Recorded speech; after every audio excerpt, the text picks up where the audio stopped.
Brett Perigo, tonight's second place finisher. Plenty of fans here, Brett, and a solid second place finish. Yeah, I got to shout out the Turn 2 Terribles over there. They're all a bunch of good guys to hang out with, talk to. I really like them.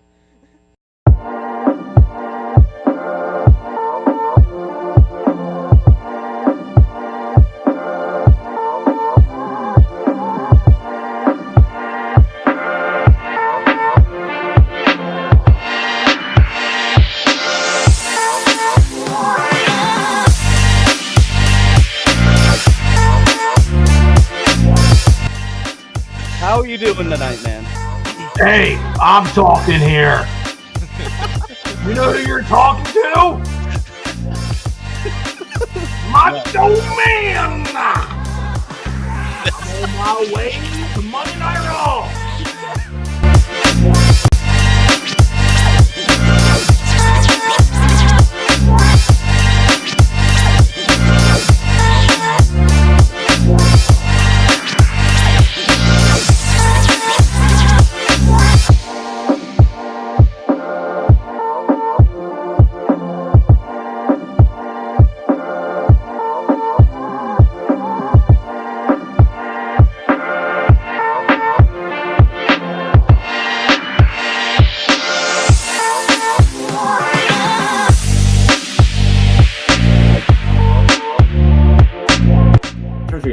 The second one. Your choice. It's a trap. I feel like it is. I feel like he's setting up fights in the front stretch is what he's trying to do.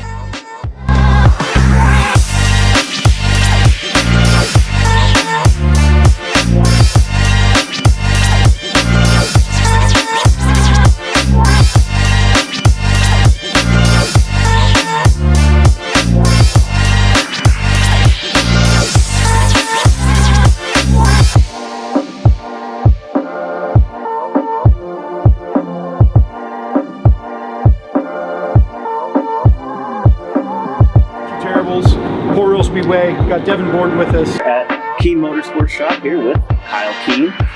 Sitting here with Sean Keen. We're going to talk a little bit about racing history. Yep.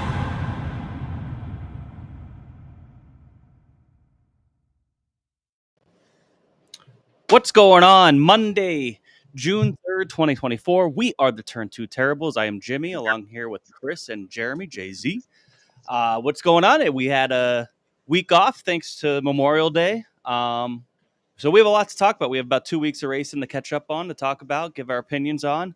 And of course, everybody here in chat, we want to hear what your opinions are. Thanks everybody for tuning in like always. Randy, Brad, Matt, see you guys in the chat as always. Matt, it was nice catching up with you last night at Selinsgrove. We're going to be talking about that for sure. Chris, Jeremy, how are you guys doing tonight? Very awesome, good. Man. Awesome. Happy to be here. So, before we get started, do want to thank our sponsor, Gutshall's Automotive. Gutshall's Automotive has everything that you need for your automotive needs, anything that your car might need, inspections, brakes, any type of repair work. Check them out. They're in Middletown, PA. Phone number 717-944-6888. We want to thank them very much for supporting the podcast, and definitely go check them out if you need anything done with your car. Let's get right into it, guys. So we didn't have a show last week because it was Memorial Day. So we have the John Trone race over at Williamsgrove to go over, Weikert, everything from this past week. High Limit came and went now. So let's get right into it. Let's go back to last Friday, the John Trone tribute race at Williamsgrove. And check it out. Probably the bigger story of the night was Shane Gillis was there, and I'm pissed that I didn't go. I was thinking about it. But see T2T fan Austin Griffey over here. Shout out to him, repping Turn 2 Terribles. Got to meet Shane, and it was cool that he was there. So I see a lot of pictures of friends, getting pictures with them. Pretty cool that he was there. But the story of the night on the track was Danny Dietrich in that Weikert 29. Kind of a little foreshadowing. Gets the win. Looked really good. Spencer Baston second, Lucas Wolf third, Corey Eliason and Chase Dietz round out the top 5. Fellas, what do you guys see from this race on last Friday? I don't know if I watched a whole lot of it. I know Danny won, and it was, feels like he's back on track. Spencer Baston was really good. Lucas Wolf again, had a good night. But Danny getting the win in the 29, obviously again foreshadowing, feeling like he's back on track a little bit after that win. I'm sure. Chris? Yeah, same with Jamie. I didn't really watch it. I don't remember what I was doing, but it's good to see Danny and that team recover. They had a tough stretch there for a while. Getting back where they were early in the season is always good. I watched it. I was camping at Port Royal, had a little projector screen, and was watching. It was a good race. Track was fairly wide. But yeah, Danny just kind of he just handled it. It was good to see. I thought it might have been the only time we saw Danny in victory lane, just because I knew Port was going to be so tough. But obviously that wasn't the case. We'll get into that here in a second. I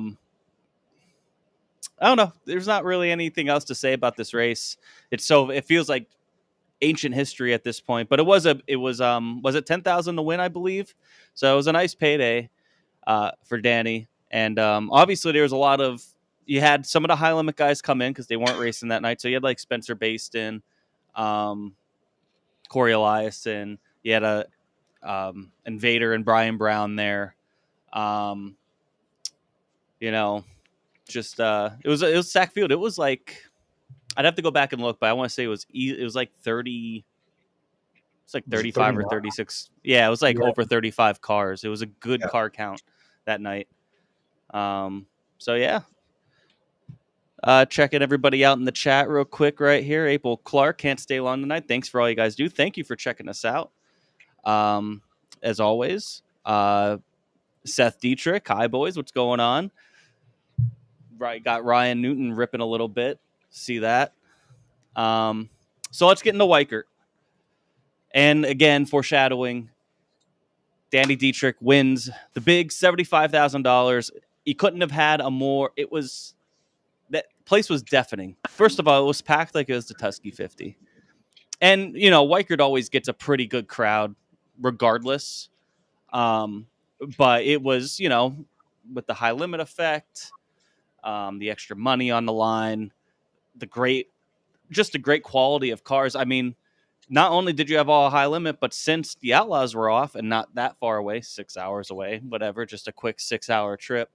Some of them used to, some pretty big time names decided to come and use one of their 3 freebies to come try to chase that $75,000. David Gravel, Logan Shore, Brock Zierfoss. So it was a stacked ass field and it did not disappoint. Port Royal was, they always put on a good show. High limit so far, it just seems like most of their shows, like 90% of them, are always really, really entertaining. The track was just in good shape. It was up at the wall in time trials, which I know, Jeremy, you were kind of joking about it earlier in the day. Like, man, I hope it's up there because I'm going to get some sick-ass pictures. And you did. Oh, it was amazing.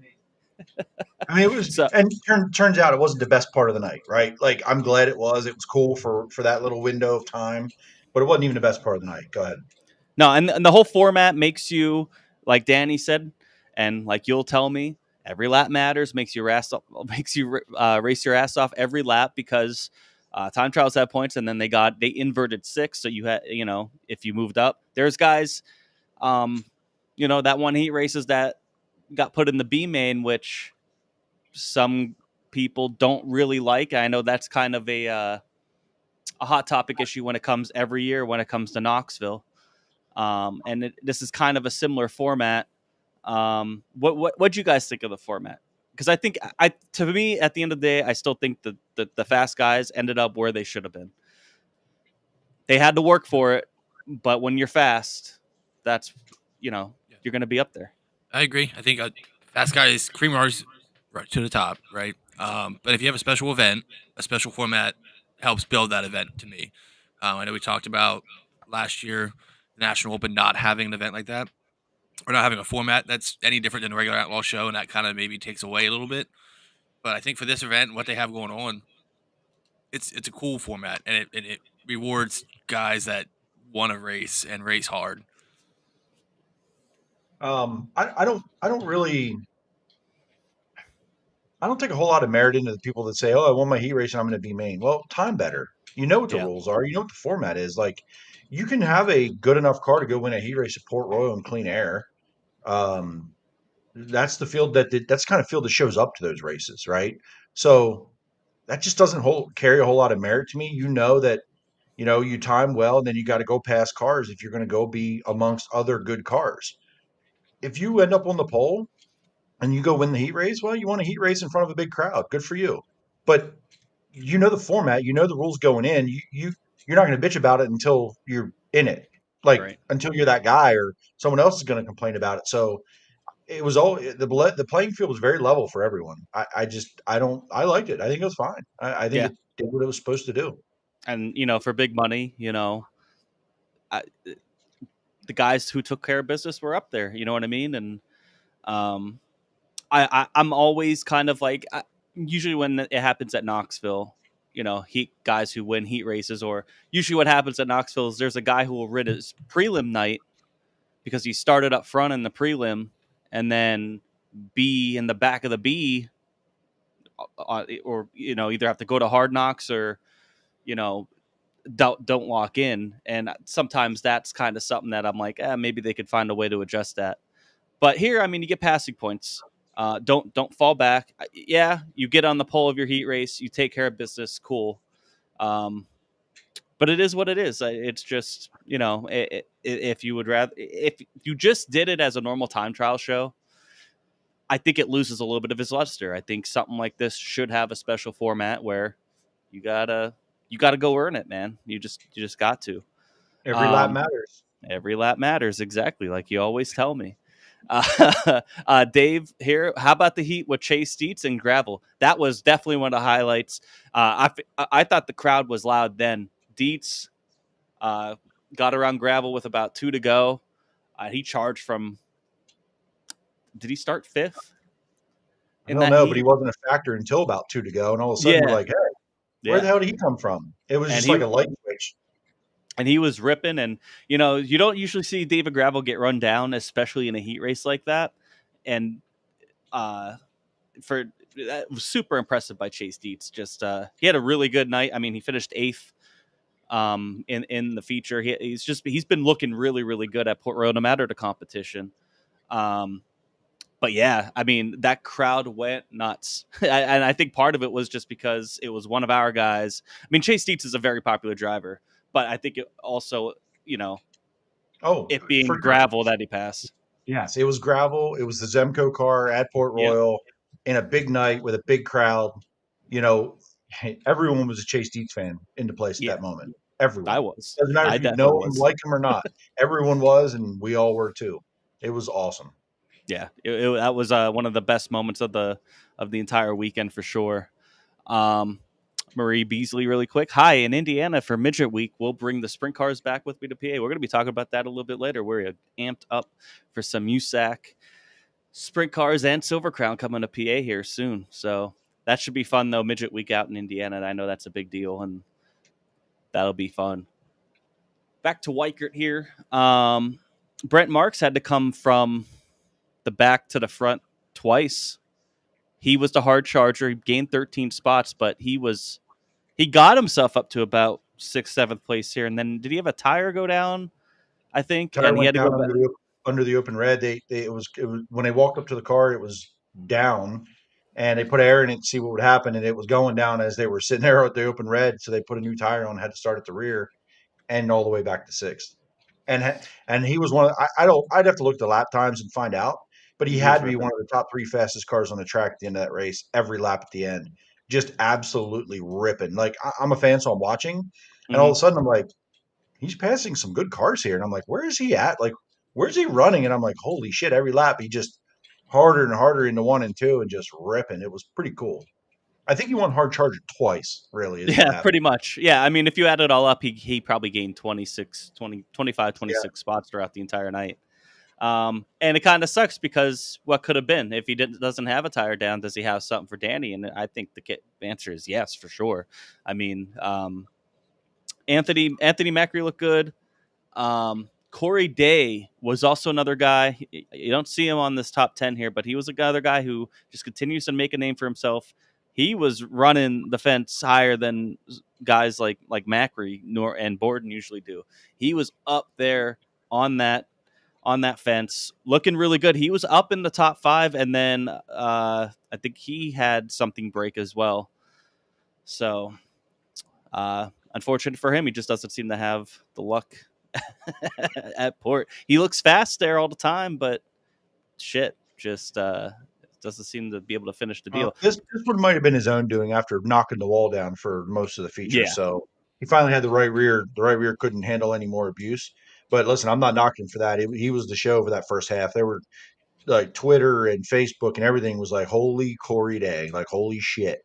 And then I was like, I think I put it in one of our chats, like, hey, that can only last so long. Yeah. Boom goes the right rear. So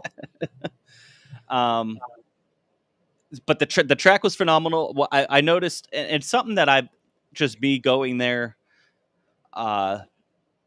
pretty often.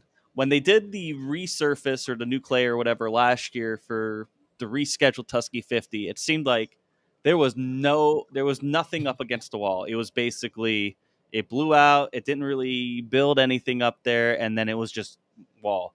And that's why we've seen some weird racing at Port, end of last year, beginning of this year, on top of weather and everything.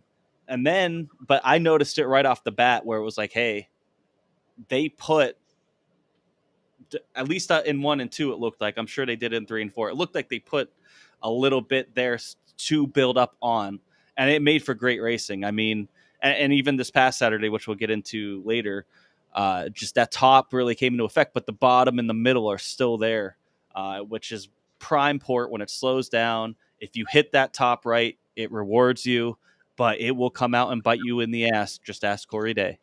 And that's the best Port Royal. It's what makes it one of the best premier tracks in the country, what makes it exciting to go to. And it's great to have, another huge race like this in our area. 75,000, man. I mean, that's the highest paying race of the year so far. Danny Dietrich takes the lead. Was it like 10 to go, maybe a little bit less, around there? They're coming to the checkered, and Tyler Courtney slides Danny in the 3 and 4, and it was going to be a drag race to the line, and a yellow comes out, and they do a green white checkered. Danny eventually wins. That place blew up. You could see in your picture here just how nuts the crowd was. It was something, and to win it in that car. And Danny's done a lot for this event. I mean, he does a lot for the area, but he does a lot for this event. I know he was doing a lot of job, obviously trying to help promote it.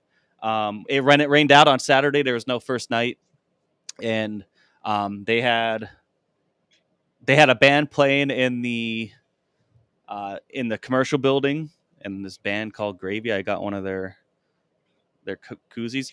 But him, Logan Wagner, they were down there hanging out with fans, hanging out with everybody. I think I saw Mike Wagner down there too. But just kind of what Danny does to help promote these things, it goes a long way. And it was a very, very popular one, and I was happy to see him win, to be honest. And not that's not something I would normally say. Nothing against him. It's just I'm usually rooting for 3 or 4 other guys. But for him to win in that car on that weekend, just everything, and to sweep the weekend, I was extremely pleased to hear that. How about you guys? What other takes did you guys have from the Weikert? Go ahead, Chris. Watching it on Flow, it was definitely a good feature. You could kind of see some comers and goers, and before Corey Day broke, him and Macri were up just doing the old school Macri line, really. Flying, Devin Borden had a strong car until he had a tire going down. Yep. But like you said, that crowd was nuts when Danny came off to tape the checkers. It was remind you of the old posse outlaw rivalry type thing going on when one Bear of our Hill guys type wins. style. Everybody was Danny fan, at least for that 2 minutes. Yeah. So, and you can see it in the picture, you saw it in the videos, the place went nuts. And that's the energy we want. That's why these national series come to Central Pennsylvania, because the energy's there for these big shows, whether it be the Weikert, the Tusky, or the Natty, or any of those major touring series come in. It's like that. So it's cool to see. And I'm glad they got one of the races in, and I'm glad that the posse won. This isn't a fire all segment, but it should be, because I wish we did a show last week, because it was way more fresh in my brain and my thoughts about this whole event. And but as we've talked about it and Jimmy's talking about it, it's kind of bringing it back up. So again, if it was a fire all segment, but usually when we do fire all segments, it's I'm going to complain and bitch and moan and be negative. Well, this is the opposite. From beginning to end, right? Tried to get the show in the day before, just wasn't going to work. Bring them back, have the track be just ready to go. Multiple lanes and ended up on the top. Guys could run the bottom, momentum, the format, tons of cars. The place is jam packed. People in a mudslide on the hill camping, didn't care. Yep. Just everything about what this has built up to feels like this was the peak and what Danny had envisioned for it, right? No matter what support he did or didn't have, it was a big event. And this is just like top level. This has to be put on the map as one of the premier events in the country. Yes. It has to be, because the fans went and supported it. If it had 75 grand and it was middle crowd, blah, blah, blah, good finish or not, did it really do it, right? This has everything in place, big winnings, awesome trophy. There's history, special cars, great weekend, great racetrack, great promoters, including Danny in this, and the fans showed out. That race isn't what it is without all those fans, right? Even if Danny won, it's popular among our little crowd, right? Or whoever's crowd and the people, and that's big. But the fact that it was as full as it was, and people from all over the country tweeting about it, social media and Port Royal and everything, high limits now involved. It has to be put on the map as one of the top events in the entire country of the whole season. Not just it's a Port Royal weekend, okay? It's put on the map. I don't even care that Danny won it necessarily. I'm getting to that in a minute. But the fact that it just the event, just everything, the way they did it, the way it went off, even with the rain out and a little bit of like people were, that hype, right? Like Yep. 2-day show, prelim, let's get fired up, no matter what happened. The fact that everybody came back or stayed or did whatever, was willing to be there on that night, just incredible, right? And I wish I was in a position to hear the crowd. I should have went up to the crowd, but you don't know what's going to happen. And I'm doing photography, so like I wasn't there, but that is a moment where there's not been many moments I wish I was in the crowd, but I wish I was in the crowd, like for that as they went across, right? So up in the stands, by the way, the infield, that's fine. And I was in the infield. I knew what people were going to be doing, but I wanted to really hear that. And I think Matthew said about you can hear the crowd over the cars. Well, they're muffled. They have mufflers, so that's easy. So, still hate it, by the way. 358 late models are louder than 410s. It's just stupid. But anyway, So real quick, I want to get your guys' opinion. So would this not be maybe the first marquee event that High Limit has had? You said about national thing. This is one, it's their own, really. I mean, this event's never been to this level, even under the All Stars. This might be considered their first marquee event that gets national exposure. That could Set Score 50 is always going to be that event.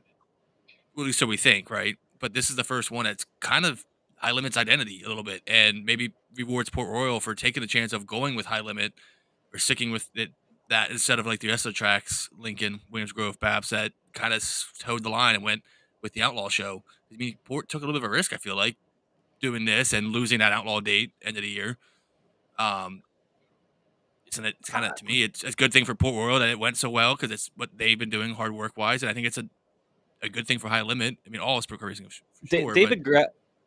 David Gravel said it in one of his interviews with Flo, was this is the type of race, this is what makes a national race, because it's not just the High Limit and posse guys. You You have Invaders. You have, I mean, if some of these other guys didn't have, I kind of, once I heard Gravel and Schuhart were coming, I'm like, well, maybe we see like a Hot and Shield or somebody else, but they probably have other things. But but he was saying about seeing all this competition. You're only going to see it a couple times.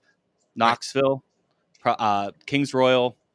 That's really it, probably. Maybe the other race right before Kings Royal. That's it. That's all you're really going to see is like when you're going to see these guys together. Right. And I think that just speaks to the track and the event, right? And it's what this event deserves, whether it be high limit or not. But it's just, to me, it's the first time high limit has one. It's like something to that level that's like theirs. Mm-hmm. Well, here's the thing. I don't like. I hear you, but I don't know. Like, I think the Weikert stands alone, whether it was sanctioned or not. Like, yeah, high limit coming in is definitely gives it a boost. Maybe nationally gives it on the radar, but in my mind, the Weikert is the Weikert that has high limit guys in it. Maybe that's just because we're a homer a little bit and we're PA guys, but everyone, I don't care what series you're in or what you're doing, you want the bull and you want the Weikert trophy, right? Sure. Like, so the high limit thing definitely added to helping the purse, maybe, or whatever. I think it could be a springboard to a yearly pinnacle event for high limit. I don't know if it necessarily could say, hey, that was high limit's deal, right? Because they're young, they don't really even know their deal yet, right? They're like, what is their biggest deal? But I think it could be a springboard for a yearly Memorial Day weekend high limit banger. Like, it could be that for a long time. Right. So I'm with you. I agree. I think it stands on its own a little more than high limit making it bigger. If that makes sense. I think we're saying the same thing. I just didn't use the right words. It's always been a big event to us, right? Yes. It's always been the second big event at Port Royal. They always had MRN come in. They had Wing Nation always come in for the pre-race show. And even with the All-Stars, it was that event. Yes. This, to me, you guys were there last year and the year before. This felt bigger than those, right? You know what I mean?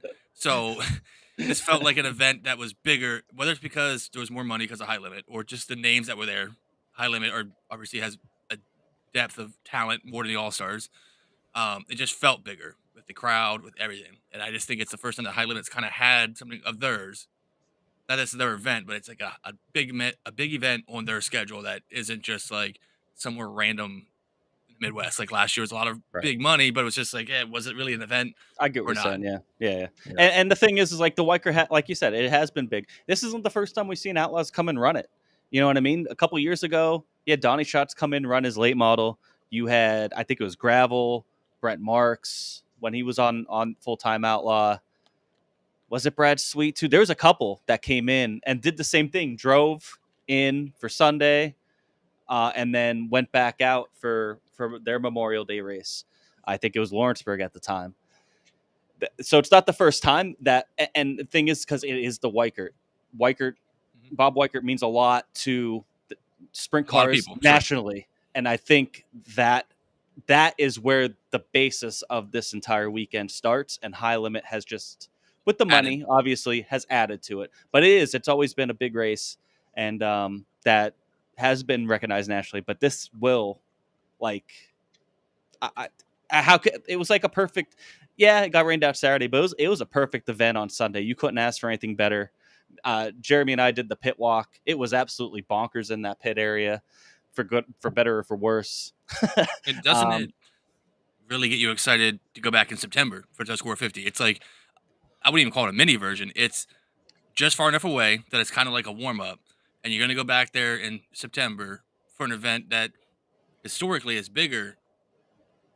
It just gets you a little more excited. So that was the next thing I was going to go to. I was a little surprised that we didn't hear an announcement of maybe Tusky getting bumped. Same. That would have been the only thing I felt like I missed out. And maybe things weren't together enough to get there, right? It's okay. But I really thought there was going to be like, hey, here's what's coming this summer. Like, if you like this, check this out. Yep. That's a very Port Royal thing, right? Yep. Yeah. So, I mean, not saying that, I don't necessarily think Tusky needs to be bumped. You know what I mean? But I think signs point, especially after this weekend, to see how successful just that one day was. Yeah. I've camped for the Weikert every year up there for the past 3 or 4 years now, and I got there Friday noon when it first opened, and it was already half full. It was jam packed, and I usually don't see usually get a pretty decently full campground there for Weikert, but you know it's not like Tusky, like you're on top of each other. Yeah. And this was almost like that.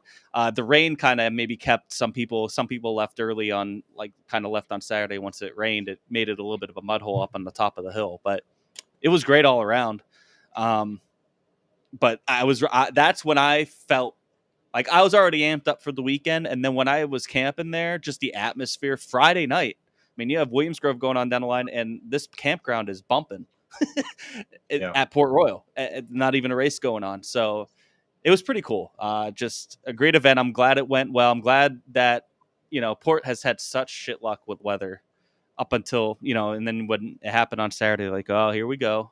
And then Sunday, we're like, oh, it looks like we were going to have to. They moved it up a little bit, which was a good move because it did end up downpouring around like midnight.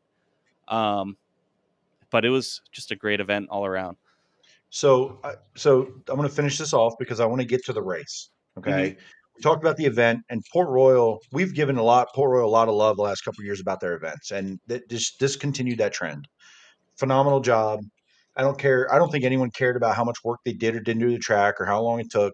No one gave a shit. They were there for the show, and they got a show. But let me get to the race. So, been public about it. I don't go out of my way to cheer for Danny on the racetrack. I have my favorites. Everyone does. I don't dislike him. I don't get into the feud. It's not my style to get into the feud. I don't care. Maybe when I was like, 15 years ago and I was drunk in the stands or drinking in the stands, I would yell and, swear at people. But you grow up. I mean, some people do, but most of our fans don't. But this, to me, what Danny did this weekend should put a lot of people on notice around the country. If you didn't look at this and go, oh, well, that's what we expected. Mm-hmm. Oh, and he backed it up Friday night, and he went into Port Royal, and then he's continued this, and we've seen Danny do this, right? Beginning of the year, he wasn't off the podium unless he wrecked that one night, and then it was like, where'd Danny go? Well, they got some shit figured out, and listen, I've said this on here. I hold him to a high standard in our area. He needs to be, to me, the leader of Central Pennsylvania and the posse when it comes to on and off track. And all we really get a lot of time is a spokesperson for off track. I need this guy to go back it up on the racetrack and win the races, the big races, not just the races, the big races. And he did it, right? Yeah. Not just 10 grand. Now it's the big win at Port Royal on Sunday night in Weikert car, the bull. A track that he doesn't dominate at, but he's fast at. I think he's shown those moments and won a race this year already once, but didn't have that. He wasn't on. We didn't talk about him, right? I figured he'd be a threat for a top 10. I did not think he'd be competing for the win, just because he's good at Port Royal, but like with the national competition coming in, I'm like, it was going to be. You don't even see Brad Sweet on this top 10. That's how good this field was. He struggled. He was not. I mean, he finished like 15th or something, but there's a lot of good cars all the way in the back. And when you start looking at the heavy hitters, the Ricos, Tyler Courtney, who's been really, really good there. Obviously, he won the week before there, and then our local guys like Logan Wagner, Lance DeWeese, who won the C main, didn't make the feature. Macri, obviously. Like, there's a lot of guys. Brett Marks. Danny was like there, but like on that second tier. And for him to go out like this, not only win this race, but then go out on Friday. I agree with you. This is what we've been asking to see from him on the track, because we do need that other posse guy to go and be like, yeah, we're here, motherfucker. Like, come on in. Come try to. We're going to keep this money here.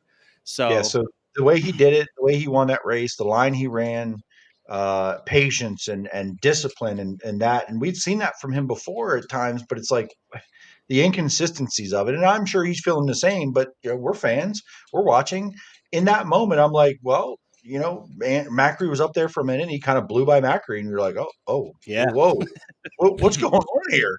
Like on the bottom, like what is happening, right? And the top was still fast at that time, so it really jumped out to you, and kudos to him and the team, and obviously, he's won a national open when the national open was worth 25 grand. This is the biggest winnings race he's won. So obviously that's great, fantastic. But this really is more to me. It's more. It's not to them. They can celebrate in however they want, the meaning they want. As fans and as fans of the posse, this is like a little bit of hope because we got our asses kicked in the spring. Yeah. Like straight up kicked our asses, the Outlaws, when they had their run. Summer Nationals are coming. We're gonna have more things are coming. So, getting it right now is obviously a great time for their program, but it's a good time for us as posse fans and going, maybe we have some hope to not get our asses kicked this summer. So Yeah. kudos to them and the team, and for getting it done and on the biggest stage that they could have this year so far. Yeah. Two other guys I want to shout out real quick are Chase Dietz and Logan Wagner. I feel like, I mean, obviously, besides this past weekend when Logan Wagner won, I feel like those guys have been like 7th, 8th, 9th, every race at Port Royal. And then to still do it here when High Limit and all these guys come in is still impressive. Like, this goes to show, like, they're strong, they're getting there. And obviously, when we talk about this upcoming Saturday or this past Saturday, they're also starting to get there, at least at Port Royal, to start really competing with these guys as they come in, throughout the year. This has been fun to watch in the chat real quick. Seth Dietrich goes, when we get to this weekend, someone mentioned me, I got to whip a snap of the yard. And then Billy Dietrich says, don't you have a yard that needs mowing? Well, Now he we says just found it's out. done. He says it's done. Billy doesn't believe him. So I wouldn't believe him He's either. Dietrich fast on that lawnmower. He's Listen. Dietrich fast. we don't know how fast he is. He won't race Chris. So I don't know how fast he actually is to be able to get the yard done. He doesn't have his big motor. Michael here goes, the Weikert felt more like all 3 days of the 50 combined in one day with the atmosphere and the crowd packing the Speed Palace. Absolutely, I agree. And it does just make me more excited for the 50 later in the year.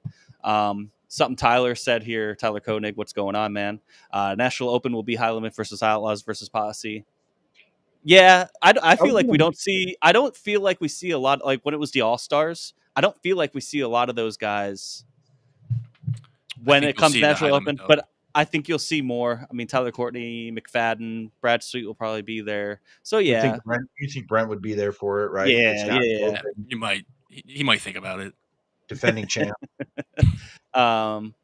But like in years past, when it was the All Stars, it seemed like maybe one or two of them would show up. It wasn't really a lot, but they also didn't have the roster they have now. So yeah, that's true. That's another one that you got to watch out for.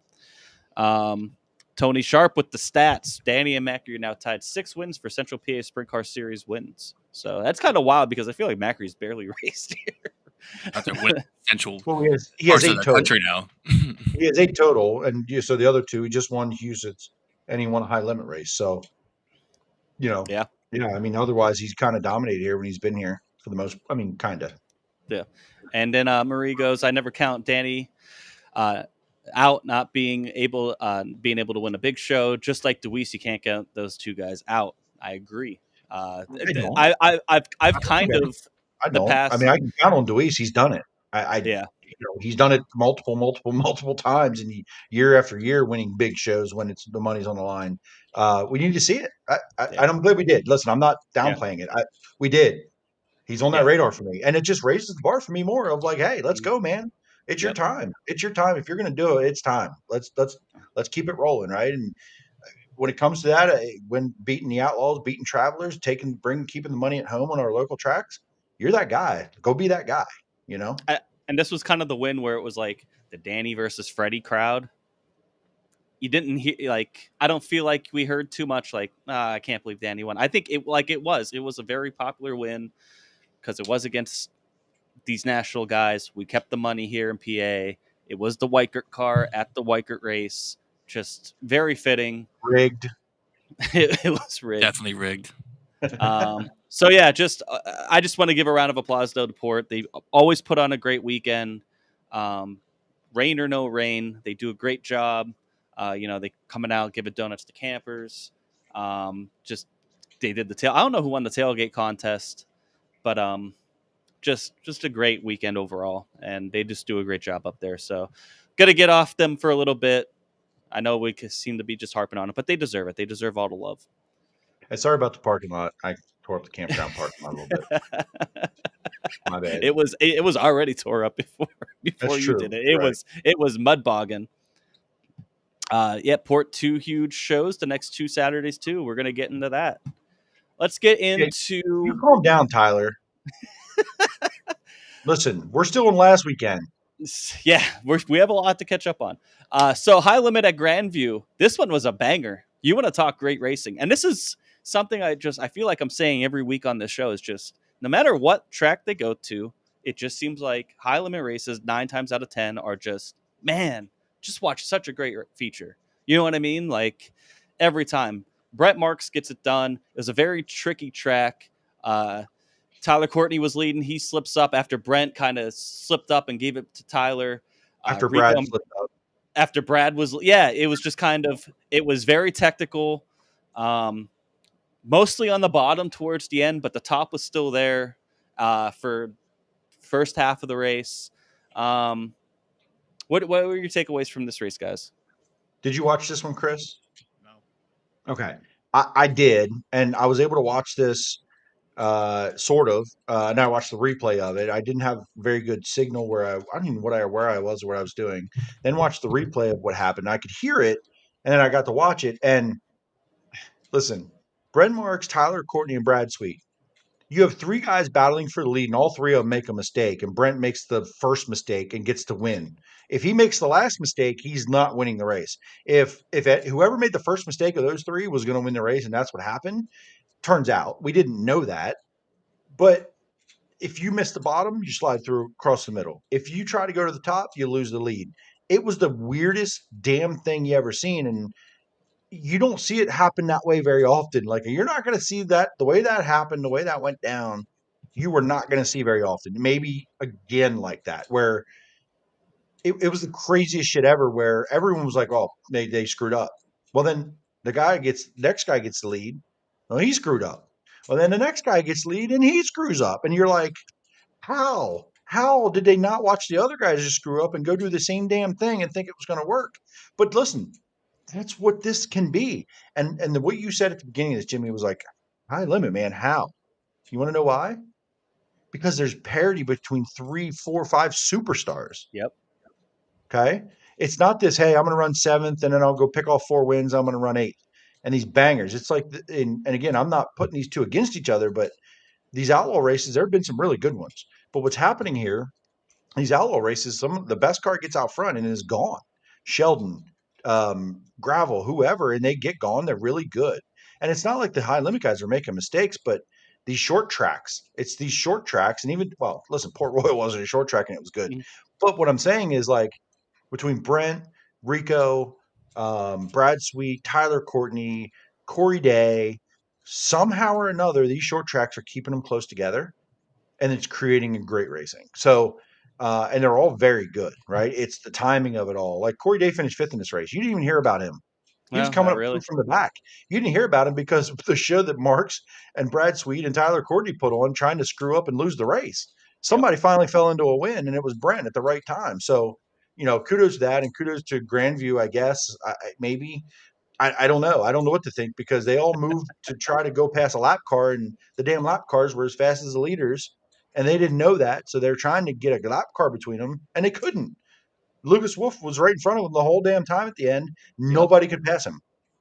So it was very interesting.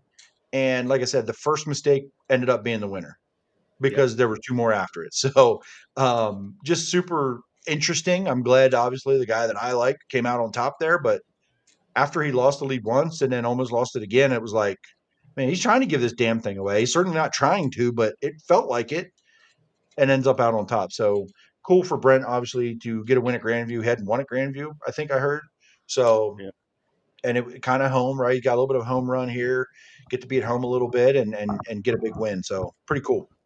I know, and something I forgot to mention with the Weikert was Danny was the Durst dice roll, so he won an extra $1,500. Brent Marks got an extra bonus for He was the being the Dutch highest. Well, or not just that, highest PA. That's right. highest PA finisher and winning. So that was pretty cool. So I think he took that on 22.5 in this race. Not bad for a Tuesday night. Not bad for a Tuesday night. And somebody that really does, and two people already said this, and this is somebody that I'll probably mention later when we do Drink It and Dump It. Spoiler alert. Tyler Ross, man, he has been ripping lately, and he was really good here, consistent up in the top 10. He was really good at he was up in the redraw at Lincoln this past weekend. He's just been really solid all around. He's been really, really solid all around. So absolutely. Rico racking up podium finishes. Parker Price Miller too. He's been hanging around like 4th to 8th place. It seems like very quietly. Top 5 at the Weikert. We didn't even mention that. He was top. He was fifth and I don't even I'm not even remembering him. He's just quietly doing his thing. So yeah, Enrico just he was kind of somebody where I'm I expected him to maybe battle for wins a little bit more, but he's getting there now. So yeah, another podium for him. He took advantage of Brad Sweet there in the last lap. Marie goes, I was watching the All-Stars the last 3 years since I got Flow. To me, High Limit is mostly All-Star drivers and local drivers that supported the All-Star Series. So I don't watch High Limit because I watch USAC. Watching the rerun of High Limit features, they remind me of the great All-Star features of the past several years. To me, the High Limit is All-Stars. I mean, they took over the All-Stars, but they've changed it. Like, I get it. I've thought about this. You think just one replaced the other, but you added Brent Marks, you added Brad Sweet, you added Rico Abreu. Yeah, arguably the top 3 drivers in the entire country. Got 3 guys what that carries can. You over? Yeah, what carries you over from thinking All Stars is Tyler Courtney, Zeb Wise, maybe PPM, but otherwise Corey Day wasn't, Tanner Thorson wasn't, Zeb was, right? But Zeb's having a little bit of an off year. He showed up in the top 10 here. But other than Tyler Courtney, is it really thinking All Stars? To me, it's not. To me, it's an All Star roster, but it's not the All Stars. Yeah, and the last few years of the All Stars, I mean, the All Star roster, when you talk about full time guys running the full tour, which was still kind of regional, they tried to get out of, try to go a little bit south, a little bit more Midwest. Kick their ass for too many years. But they had 5 or 6 full time guys only, if you were lucky, by the end of the season. You know what I mean? So the fact that they still have 12, 13 full time guys now, still in June, honestly, it's very impressive. Just goes to show how good the series has been so far. Shout out Tanner Thurston. He's part of the Black Bandit deal. He ran pretty well at Grandview. I know he has some laps there with USAC as well, so I'm sure that helped. Anything else from this race on last Tuesday? Shout out Brett Marks. PA represent. Good to see him win. Wyndham. That's easy to forget. I didn't realize he was still racing. So. Let's go. He's having a rough season. Yeah, he's having a little bit of a rough go, but with that roster with High Limit, man, it's hard to. Yeah, there's a lot of talent there. How about this past Friday at Williamsgrove? It was a vintage 69K weekend. Darren Pittman hasn't ran a sprint car race, hasn't turned any laps since National Open last year, where he was runner-up. Comes in here, Davey Brown's 90th birthday, and just was on rails all night. Rocket ship. Yeah, I mean, from he was quick time in. They did time trials. He was quick time in that. I think he got inverted back a little bit. Yeah, but he was just fast all night. I mean, I was a little bummed for Troy because he's the one that got passed. But another Darren, Troy, Lance podium, which I think right before National Open last year was kind of the same deal. I think Lance won instead of Darren. Troy won. Or Troy won. Yeah, you're right. Troy won. Right, and yeah. Just it was a cool story, we knew Darren wasn't really racing the 69K. He's just coming in to run the Outlaw races, but they also didn't have really the motor to be able to. They were waiting for another motor or something like that, and he looked good. Somebody. We're going to get to it in a second, but somebody tag Seth because we're going to be talking about him here in a second. But how about Darren Pittman, guys? Just obviously, Chris, you got the hoodie on. You're a fan. How'd you feel about this win on Friday night? I love it. I love seeing Darren Pittman's just one of those guys that's always been nice, and he was here locally for so long. I've always enjoyed watching him, and in that car, it kind of gives you the same vibes that it was when Lance was there. It's just like a throwback to he has his tractor pedal probably in there again. Should have won the National Open. Wins here, and they said about going to Knoxville. I'm assuming that means the Nationals. That's exciting stuff. And I think it's only going to help that team catch up on whatever they were behind on most of it last year. And it's going to help, as we saw the next night, Logan Wagner get more comfortable with that car, maybe. I don't know. It's cool to see, and it's cool to see Troy still hanging around. And I mean, Lance, I mean, it's a solid top three. And in a $8,000 to win show, that's something, right? So you love to see it. Yeah, listen, I talked to Troy at Lincoln. Shit, where did he just win? Lincoln. Where was I? Yeah, Lincoln. And I'm losing. I lost track of what I was thinking about.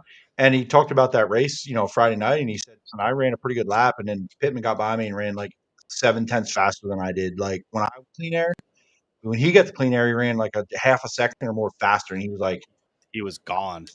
Just a rocket ship, flat, just gone. Listen, I wasn't rooting against the 69K or Darren Pittman because I'm not going to do that. But when he got the second behind Troy, I'm like, yeah, I didn't want to see it either. Yeah, Troy's going to get this thing, and it was like, nope, see ya. Like, holy shit, right? Like, really? Yeah. And then when I hear the next night, right, to Port Royal, and you're like, they got something figured out, right? They got something because that was an 8th place car all season to 7th to first, right? So, maybe they were waiting for that big old motor to come on in because, it looked like it because that thing had all the drive. It had all the it was right. So good for him. Good for them. Getting it going. It looks like they didn't forget how to do it. It didn't, and it wasn't just Darren Pittman, right? We've been talking about a little bit like Logan Wagner, what's going on. People were, blah, blah, blah. All the Lance fans are still butthurt. Whatever. It'll never. Well, guess what? It just swept a week. It just 2 freaking races in a row. So there you go. But no, good run. Lance P3, TJ Stutz P4, and is it time? Is Seth here? I hope so because Ryan Newton. Ryan freaking Newton. Okay. New motor. New motor, hard charger, doing Devin Borden things around Devin Borden, above the Devin Borden line. This guy, man, I'm telling you, put it all together, put it there. Ryan Newton can drive a freaking race car. I know it's been a little quiet. Season started off strong. Got a little quiet. They were getting a little bit light on motor. They had a hitter in there, brand new on Friday night, and there's a result. So just a really cool night for Ryan Newton. And he's flying home Thursday, going to take a little break. He'll be back later this summer. Super cool. Hey, Jeff Halligan, P8, right? Good run for Halligan. Only his second start of the season. With that new 45 font, which was new font. A cool little change up. Like just super random. They might have ran out of ink or lettering for the other font. Who knows? But why a font change? Nothing else. But okay, here we are. Danny P9. Maybe a weird. I don't know where he started. Did he start in the back? I don't remember. I don't remember either. But quiet night there. But okay, whatever. And listen, different Williams Grove last night, Friday night than in most nights. It was slick. It was dry slick out there. Ryan Taylor, P10, and Ryan Taylor's had a quietly sneaky. He's been really good there. Really strong there. So been had some up nights and down nights, but nice little P10 for Ryan Taylor. TJ Stutz does deserve a little bit of props here. He's been really strong lately. Dietrich spun out in the top 5 and came back through. That's what it was. Yep. He spun out early in that feature. I forgot. My fault. But yeah, Ryan Newton, man, like when we talked to Seth the week before Weikert, and he's like, yeah, we won't be here. I know he said he was going back and got to hit a couple races, and then they didn't really have a big track motor. And then I'm like, oh, okay, Ryan Newton's here at Williams Grove. Oh, look at him. Hard charger. Fit like nope. So I guess they got it figured out, obviously. But damn, that thing was on rails, man. He was super impressive. I think he was up to 4th at one point and fell back right behind TJ, if I remember correctly. But Yeah, he was the most impressive that night, other than Darren. But I was with you too with Troy. I was kind of hoping Darren didn't get around him, but Troy's been super strong, and Freddie having a bad night. They are that points battle, and we'll talk about more about the points here maybe in the next coming weeks as it gets a little bit clearer. But man, that's Troy has a shot at just about every freaking local title that Lincoln, Williamsgrove, the Central PA points, BAPS. He's in the mix for it all. So he's been super strong, and we're going to talk more about that obviously in a little bit. Nate, I'm terrified of what your next tattoo might be. But if it's not Seth's face, I'm going to be disappointed. Because that's what it needs to be. Seth's face, like on your calf. You know, picture him like eating a glizzy. Probably not going to be on his calf. Oh, okay. Just think about where he might put it. What else is that? Let's go into Port Royal then. On say any other. What was the support division? What they run after that night? 358s. Matt Finley. Matt Finley, boys.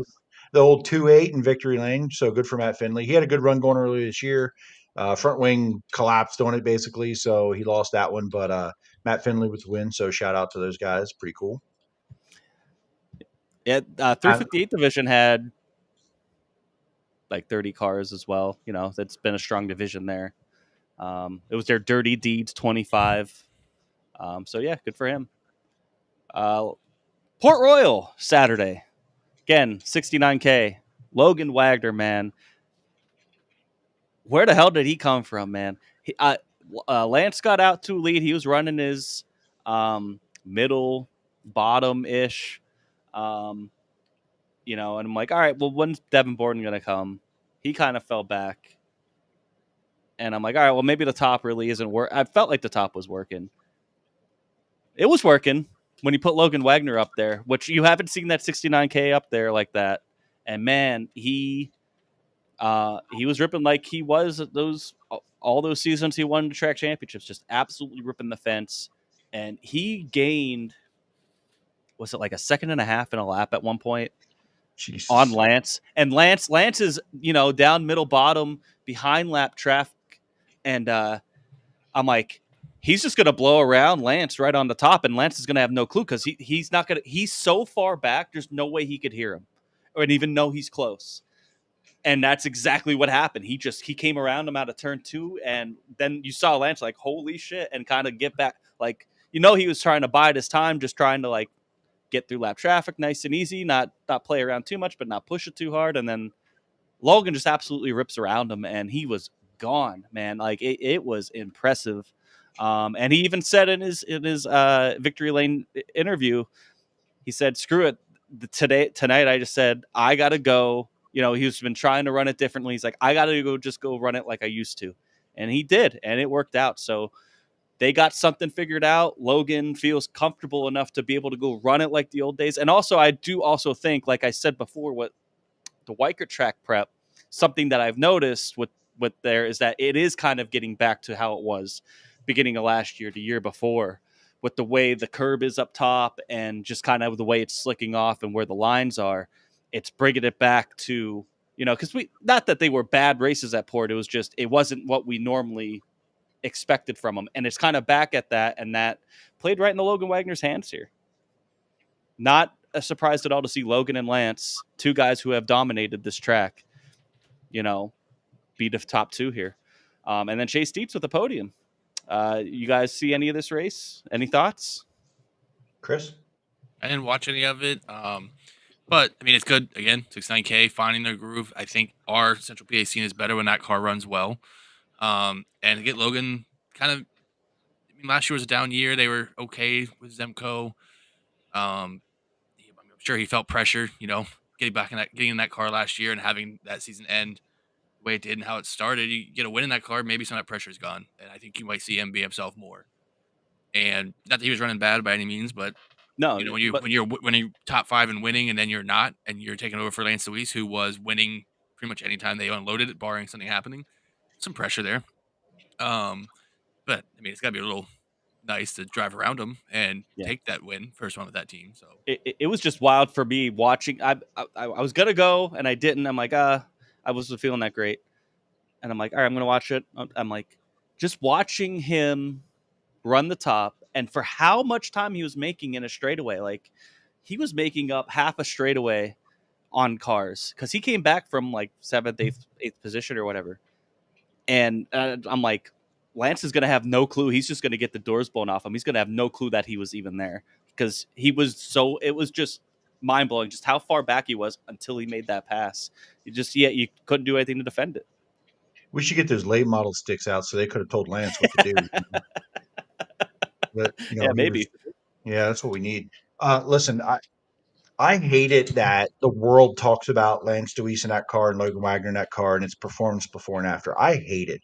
I think we're all on borrowed time potentially with that 69K being weekly, being an upfront car.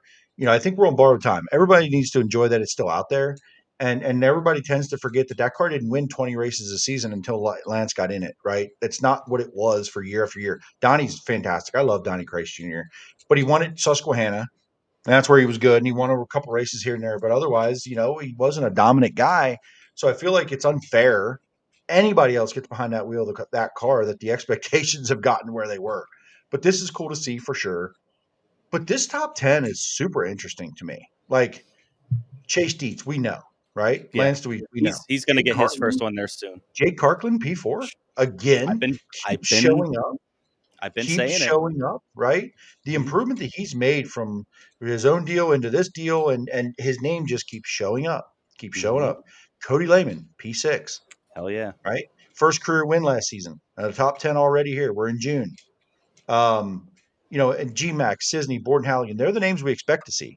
But this race, this top 10 is super interesting to me as far as like, okay, if Wagner won this on the top, the guys that typically do well in the top, right? Borden can run the top. Halligan can run the top. Sisney. And then you got Sisney can run that middle, that sort of Lance line, and Mike Wagner, that middle Lance line. But Mike Wagner looked great too. There's no wall banger guys up there competing for this win like they should, and Wagner got it done. So just cool storylines all the way through this deal, to be honest with you. So, I can't say I paid attention to I paid attention the last couple of years, but there's a lot of years I didn't really pay attention to the top 10 at Port Royal every weekend. I have to tell you that even if I'm not there, this is a super intriguing season at Port Royal every week with the cast of characters that are showing up there. Garrett Bard led laps a couple weeks ago, right? Yep. Mike Walter. It's just a super interesting top 10 here to me, and the storylines that are playing out both at the very top of these races. Borden at any given weekend could go out and win it by a half a lap. We know it, you know it, but just super interesting top 10 here. Very cool. Jake Cartland, I feel like I've been bringing him up a lot. He was one of my ones to watch in the beginning of the season. I've been bringing him up more and more. Austin Bishop got his first 410 win at Selinsgrove. Jake's knocking on the door. He's going to get one at Porto. He's going to get one at like Selinsgrove or something. He's been really, really good.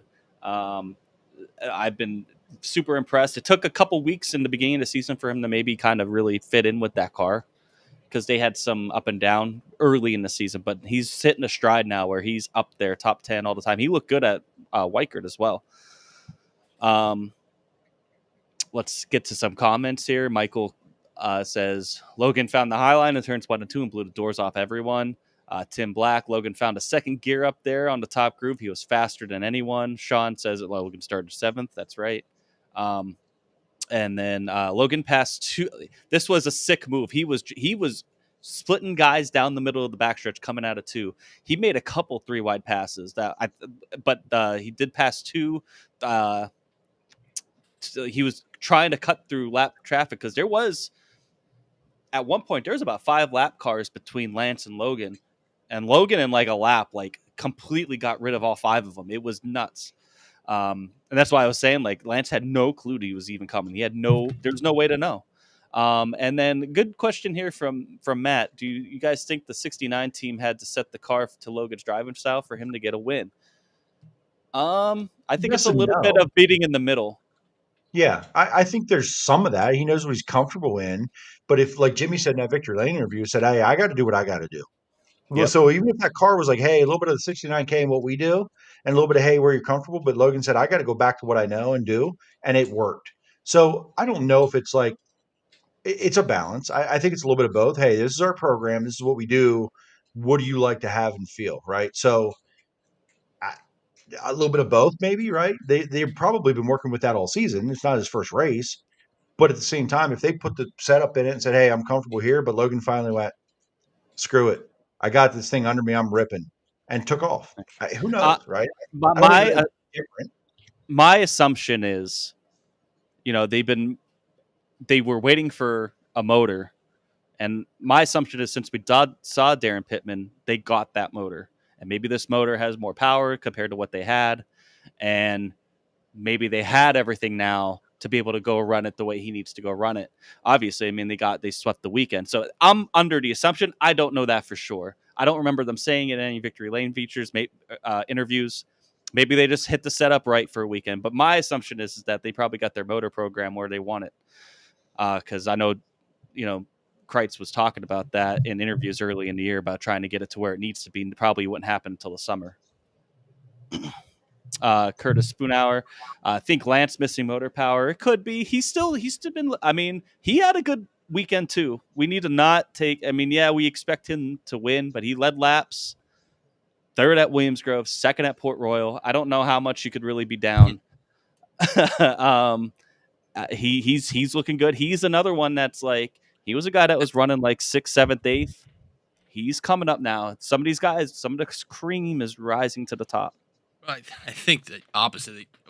For Lance Louise, we're so used to him winning all the time.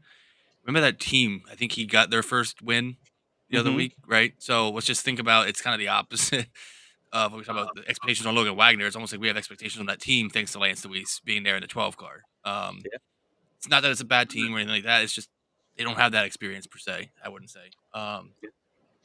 It'll come. He's still going to be there when it matters. And they're figuring it out. And listen, at the same time, Lance isn't young. Okay, there's a fact of the matter that age and declining skill sets always win. I'm not saying he has. I have no proof or validity to that statement, but time always wins, right? Time always wins. So I don't know. To my knowledge, I think Lance said about the equipment and building the inventory and building a program a little bit and getting things in line, and maybe they are down a little bit on motor, but at the same time, you know, he's not getting any younger. He's definitely made them better already. They won a Sure. race and they're running up front. Absolutely. But maybe he got outmotored a little bit the other night. I think they've also tore up some stuff. Oh, they did. Compared to what They Lance did. is historically known to be a part of, and that's just circumstances. I don't think it's a lot of it anything Lance or that team did. They were just wrong place, wrong time. That's Right. going to set you back, especially some of the big ones Sure. that they had. See it all the time. Any other thoughts here from Port Royal before we move on to Lincoln? Mine is just Jake Kirkland, man. He's just been he's knocking on the door, man. It's gonna be fun to see him when he does win. Let's get to Lincoln. This is a popular one amongst us. Troy winning the Steve Smith race. $10,019. Huge win for Troy. Looked good all night. He had to get around. Brandon and Freddie Raymer started on the front row. He got around them. I'm trying to play it back in my head. He got around Freddie. Danny was coming. Danny started pretty far back. Because I know he was out of the invert or the redraw. And then there was a late caution. He was 5th. I'm like, oh boy. Just because we were just talking about how strong Danny's been lately. And but Troy he did everything right. There were some late cautions. He was able to get good restarts, run his line, not make any mistakes, and brings home a huge win and just keeps stamping his name as one of these big posse, one of the leaders here, of the posse contingent. Just just an incredible race by him. And Tyler Ross with a P4. Got to give him a shout out. He was up there too. Tyler Ross passed him. Brandon led. Tyler Ross passed him. Troy passed Tyler Ross. And Freddie was in there involved somewhere. So, yeah, Chris, what'd you think? I think it's, without watching the race again, it's important to note that team.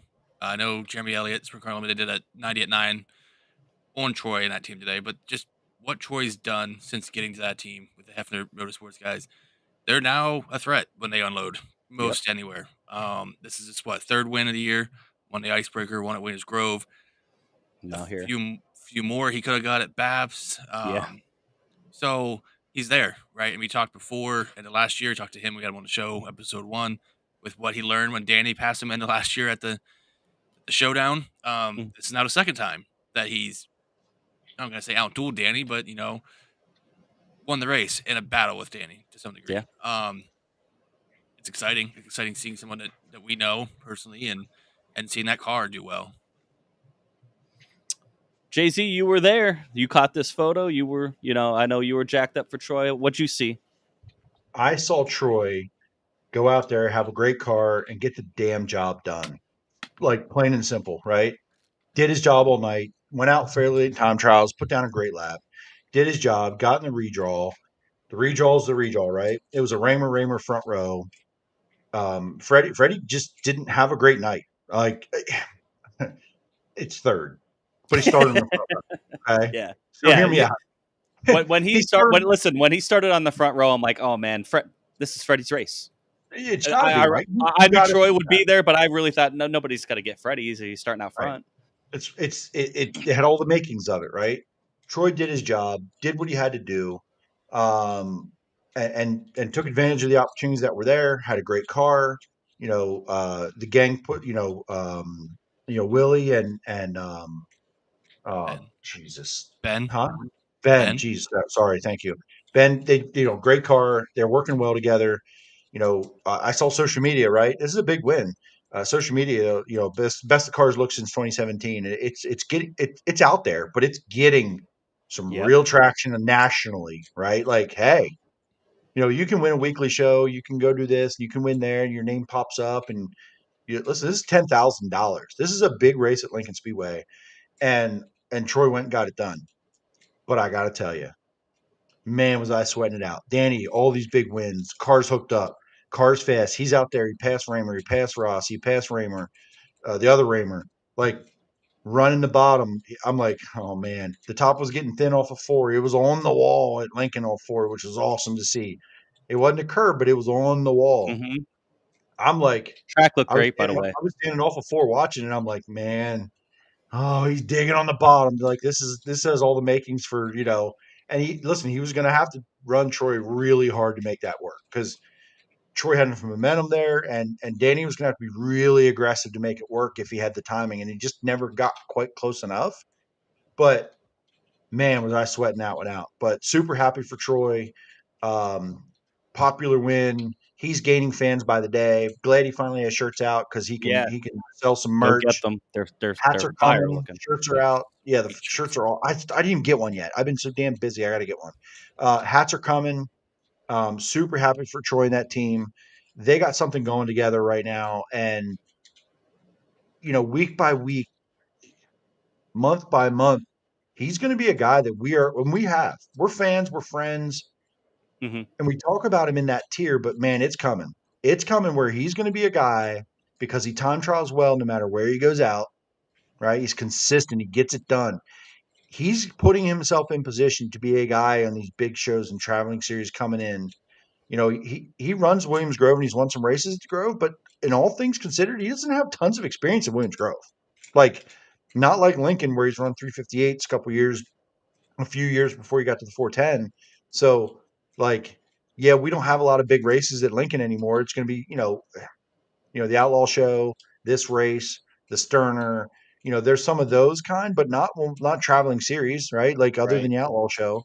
So, getting those laps at Williams Grove and getting that car consistent and speed and finding that same speed that he's found at Lincoln to be able to go past good cars at Williams Grove. A little bit of time, but he's inching into that conversation very sneakily, but like, hey, he keeps racking these up. He's going to be in this conversation with Macri, Danny, Freddie, Wagaman The of the leaders of the posse.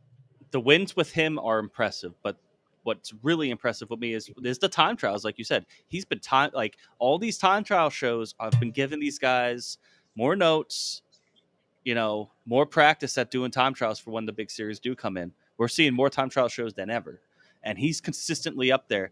And that's the other thing with him is the consistency. Something with this 27 car when Borden was in it, and obviously Borden's a young raw talent. Yeah, he won right out of the gate, but then he'll go finish 15th, 16th. You don't see that with Troy. This guy's up there in the top 10, no matter where he's at, battling. He competes for wins. It's good to see him start finally clicking off the wins now, and I think he's going to be hard to stop, especially he's a guy that I look at, man, for Speedweek, he's going to be right in the conversation for the title. He could win 2 or 3 races. I don't know if he's going to run the entire thing. He should, because I think he would be right there in it, but They're not going to. But but the Lincoln Williamsgrove races, he could win 2-3 of those. I mean, that one's 25,000 to win, right? The Lincoln one. Yep. So, and I think a key thing you mentioned Borden, there's consistency out of Troy here. A key thing is he doesn't tear up equipment. He knows how hard it is to keep that car in one piece, or how important that is. He did it with his own team and Willie for all those years, and I think that carries over. Having a guy that respects the equipment or doesn't put himself in compromising situations often. He'll still drive it hard, but he's not going to put himself in a bad situation. That helps. Yeah, absolutely. And that's one reason he got. I think that's obviously one reason he got in that car. He's gotten this opportunity in the car is because he doesn't tear shit up. He's been very consistent. He knows what to do. And he knows what he's not going to do, but he's not going to be able to win. Like I know he interviewed with Jeremy Elliott after Selinsgrove. Pittman passed him, and he's like, it's not my day, and I'm just gonna ride. I'm just gonna cruise here, basically, and I'm just cruising here, saving. Like that's maturity, right, as a driver. So, that's a good thing, and now he has the speed to go with it. I think preseason we talked 4 or 5 wins. I think it was 3 Lincoln, 1 Grove. Mm-hmm. I think he passes that if he keeps at this pace and the way it's been going. I think he certainly passes that. Listen, 19 races, 14 top 10s. Yeah, okay? That's what I'm saying. Consistently up there every night. 10 top 5s. Yeah. 3 wins. Okay. So it's coming. It's there. It's already there. They're not going to run all Speedweek. Troy, he didn't run, he doesn't really run a lot of Sundays because of work on Monday if they don't have to. He'll run all the BAP stuff. That's pretty local, pretty close. But they're not going to overdo it. Troy has a full-time job, and that's what's paying the bills. He has 19 races, 14 top 10s, 10 top 5s, and $140,000. That's not paying all your bills as an adult, right? So, full-time job. This is weekend, and not that he can't get to there someday, but right now they're going to run their schedule. Still going to run a lot of races, right? They run all Lincoln, all Williamsgrove, and all the BAPs. You put those together, even with some rainouts, 40, 50 races, they easily. So, and I think I think they are going to run some Speedweek. They might run Hagerstown. I don't think they do Port, but they'll run Lincoln, both of them. They'll run both Grove. Mm-hmm. Maybe a Hagerstown in there, maybe a Grandview. I don't remember, but just every night they unload, right? If it's time trials, he's there. Right. And I think the key thing he talked about is by doing that, staying to the not grind of racing all the time, kind of keeps it fun, keeps it fresh for them too. Like knowing there's a little bit of a balance there. Like, hey, if we don't want to go to these other events, we don't have to, and that's okay. Yeah. They don't have pressure. They don't have pressure to do it, any of it. Play into his strong suits, you know what I mean? And his strong suits are very strong right now. When you have 10 out of 19 top 5s and you have a couple wins and you're in the top 10 every race that you're in, and it's a lot of time trial events, and he's always top 5, if not quick time, in time trials. It's incredible. So on sprintcarratings.com, I don't know if anybody believes in it or not. I know I use it for statistics, but 2024 rating, he's 17th ranked driver in the country for 2024. Okay. Top 20 410 drivers in the country. Yep. So that's something. It is something. We'll keep it rolling.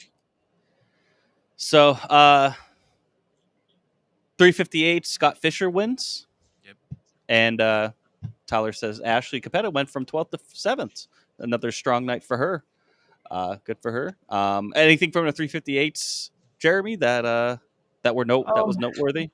fairly uneventful. I mean, Logan Rumsey had a front axle brake leading, pretty fast car. Don't know how it ends up, but the track ended up kind of bottom at the end there. So you don't know what would happen, but Scott Fisher did his job. Got by Carberry. Carberry's keep showing up. Finished Yeah. P2 there at the end. I think Hammaker might have been third. I want to say so. Good race, but once Fisher got the lead, man, it was pretty much game over. He had a really good race car. Yeah, definitely a popular win for sure. It was cool to see him get back in victory lane. I don't know if I've seen him win a ton um, in my time. I've seen him race a lot, right? But not a lot of victories. So that was cool to see for sure. But yeah, good night overall. And another storyline from this weekend, and kind of graded overall. Callum Williamson's out of the Trone 39. Cody Hartlob is now in there. Oh yeah. First impressions on him in that car. And Randy Kopp says here, good luck. Anybody have any thoughts before I do? I don't. It, honest.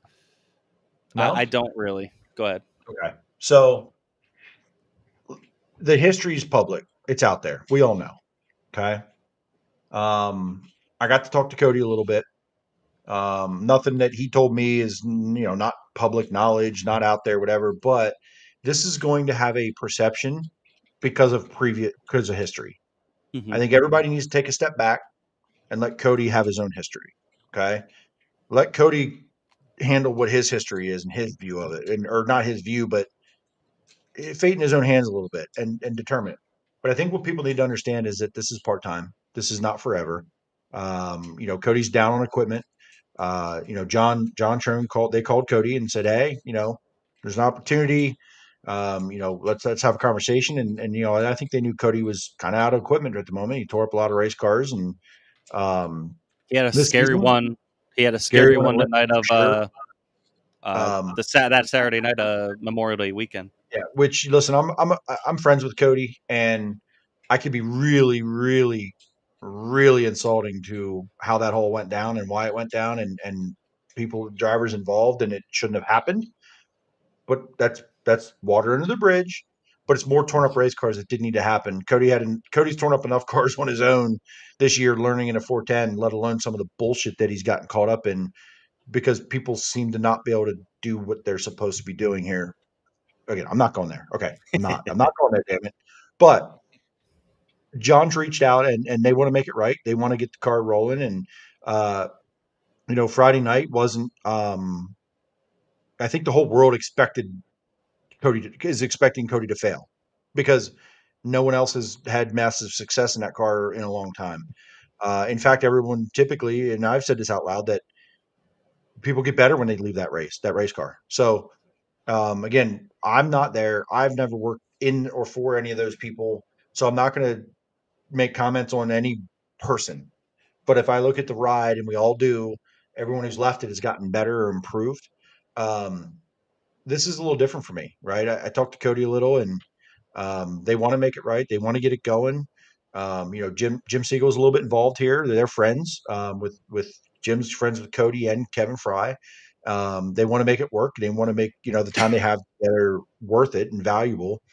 Friday night, I think, they're fighting some brake issues a little bit, some hardware stuff, and it's not bad stuff. Just got to get the bugs worked out. New car, new seat, new everything for Cody, and just get on the same page. So they're going to go to town this week in the shop, put a new car together. Cody seemed to think there might have been something going on with the chassis. So they have enough equipment. They're going to put a new car together this week and come back at it Friday night. I think Friday night, I would assume. And this weekend was just take it for what it was. It was a shakedown for both sides, to see what we feel and what we like and what we think.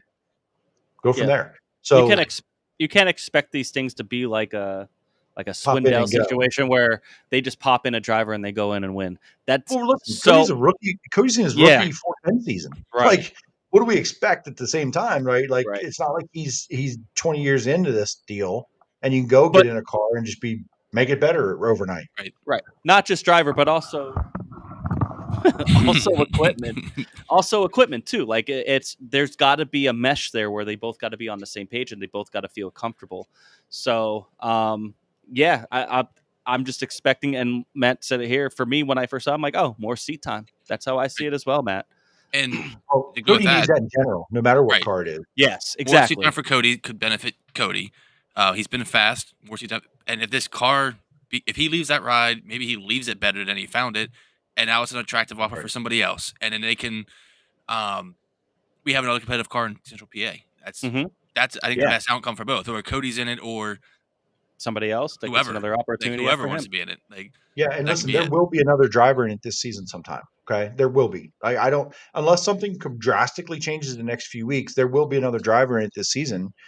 And and my brain and my mind and my heart all says this because Cody's going to go back to his thing. He made them better. They made him better, and we're cool because it's not ended that way for a lot of the most recent history. And I don't want that for Cody, and I don't want that for them. I'm friends with Cody. I don't know the team. I'm friends with Cody, and we are friends with Cody. We want the best for Cody, right? Because we're partial to that. Right. So I'm not going to take a side here, but I want it to be left better, both parties, when they're done. If they're done, when they're done, it doesn't matter. But Lincoln goes out, time trials really well, has a pretty good night. All things considered, the way Friday night went, you're like, I don't know what this is going to bring. They still had brake issues in time trials. Going into time trials on Saturday at Lincoln, they still had brake issues, and I don't know if it ever got resolved or not. I didn't talk to him after the race at Lincoln there, but made the feature, ran the laps, didn't spin out twice on his own like Friday night, right? Like that Cody doesn't do that. So they have some work to do this week at the shop, and I'm sure they'll get it going, and we'll see what this weekend brings. But listen, it would be unfair for the world, Central Pennsylvania, and anybody else to look at it negatively for Cody. Cody is his own person. He's going into it with an open mind, knows obviously the history, knows what's going on, but this is Cody's opportunity, not anyone else's, right? So, and again, he has a good support system behind him, his family, his team, Pat Brewer, everybody involved, friends, family, close people. And John Trone, he was very clear to me that John wants to get it right. They want to make it right. They're not out here to do it half-assed. They're not out there to do it intentionally to skirt anything. Just got to get it on the same page, right? Just like any other team. There's plenty of guys who've gone and been in rides short term because the team just couldn't gel. And That's okay. That's fine. That's the world we live in this. So looking for see what again, and I'm still not raising the bar for next weekend. It's a brand new car. Right. It's going to be a brand new everything this coming weekend. So it's not like I'm going to go, oh, well, Friday night happened this, so now we're expecting him to go run top 5. No, we want to have a good night. He's comfortable, and he still gets that seat time he needs as a 410 rookie. And take it to that team. We just talked about Troy Walgerman. We talked about Hefner. It wasn't that long ago that 27 car was burning through Tim Schaefer, Ryan Smith as a 72, going to Borden, not running well, kind of very similar. Greg Hodnett. Troy was in that 39 car as well. And, so was Cam Smith. You can see a team, Hefner team, figured things out. They had to have the right pairing. I mean, Devin Borden did a lot to get them moving in a competitive direction, right? But they're obviously better together with Troy. Who knows? Maybe that's what the Trone car finds. They learn something from Cody, and like you said, they come out as better, find a new driver, and all of a sudden we have another competitive car. That's, I think, where we're all at. We need those car owners like this in order to keep these car counts and this how competitive we are in Central PA alive. You know what I mean? We can't just continue to rely on driver family owned teams all the time. You know what I mean? It's good to have these cars out here where they're like, hey, this kid's got talent, this guy's got talent, let's get them in the car. And they're able to get seat time. They're able to kind of showcase that a little bit. And then wherever it takes them, it takes them. Or maybe it stays there. Maybe it hits off. But regardless, nothing should be talked down there. You know what I mean? At all in any situation. I'm glad you mentioned about what did you say? I'm glad you mentioned about, Central Pennsylvania is better when that car's on the racetrack, and they want to be, and they want to be here, and it's better when it's running well. There's a fairly infamous local kind of keyboard warrior in the Central PA area that just puts out random acts of stupidness on Facebook. And I made a comment about, listen, everybody should be rooting for that 39 car to succeed, not fail, because we are all better when it does well. All of us in Central Pennsylvania, the cast and because again, there's less and less owners willing to shell out the money, time, investment, everything in this, and then we have one, and we kind of continually pile on and shit on it. Right. We shouldn't, and it's unfair. And shame on me. I've been caught up in it. Shame on me. Right? It's funny how your perspective changes a little bit, but shame on me for doing it too. And I'll outwardly say that. I don't mind saying it. I can say I was wrong, but we should all be supporting it in the best way we can. Absolutely. No, the more people that want to be involved in this sport, the better. And if there's car owners that are willing to put up money and just, I don't know what their deal is. I'm sure there's always, it's not just, hey, for free for all, you just get to get in there. But those days they're mostly gone now. So the little bit of car owners that we do have that are still able to do that, we should cherish it for sure. Any other thoughts from Lincoln? Brandon Raymer, good run hanging in there. Yeah. Good, really competitive for him. Needed a good run, I think. Lucas was good again. Tyler Ross again showing up, right? We talked about it. Just really, really competitive. The battle with Freddie was fun to watch. Like it was hard to keep up with because I was watching multiple things, but man, that was some good tight racing there for sure. So just good run for Cam, top 5. Yep, I was just going to bring him up. Just a really fun night overall. All right. I don't want to be controversial, but we're going to get into something probably controversial with what happened yesterday. This race paid twice as much as Port Royal. Port Royal gets more cars. Do we have any thoughts on that? I just think you have your locals that run each track. You have a couple guys that kind of chase money, but not too many. You have you guys that on Saturday night, they're at their track. What do you guys think? I think it is a points race at Port Royal. The guys that aren't racing for points, minus Devin Borden, we're at Lincoln. Lucas Wolf's down there. You're going to have your Port guys. You're going to be Lincoln guys. If it was the other way around, I think it's the same. That's the unfortunate It wasn't thing. by much either. I think it was, Right. 2 more cars or 3 more cars? It's the unfortunate thing when you have a time trial show right at Lincoln. You're going to have some guys that aren't going to do that are just going to go to Port and do their thing. I wouldn't read too much into it. No, but just a little bit with. I was like kind of surprised, like I don't know why, like someone like Devin Borden didn't go because it paid twice as much and he's been running well at Lincoln. So, but I think they've been struggling a little, and they wanted to feel like, hey, we won at Port. We can go to Port, get ourselves back to zero a little. They've been self-admittedly struggling a little bit. So maybe that was that decision. Like, hey, let's go to Port. Let's get ourselves back to zero a little. Go to actual if I'm going to Lincoln and I don't feel like I'm going to contend for that win, I'm a guy to put on the top of the list. Did we learn anything? We're not maybe going to go back there a ton this year. Right. So as Jeremy said, there's no more big races at Lincoln, really, minus the Speedweek shows. The Go-Brek's pretty big, but still, they'll be there. They're gonna be there regardless. It's not like they need to get some positive, good mojo going in that team. So I would imagine, again, I don't know anything, but I feel like they feel at home at Port a little bit, For sure. Seth Dietrich goes. And who else was at Port that isn't running for points that would have went to Lincoln? I don't know. Well, I anyone. That was no one. That was no, and really. I agree. We know Lance is at Port chasing a record. I know where you're getting at here, but think about this: Givler, Western PA Speedweek. Mark Smith wasn't in town either. He would have been Billy didn't run. Billy Dietrich, right? Equipment. The obviously Strickler was there.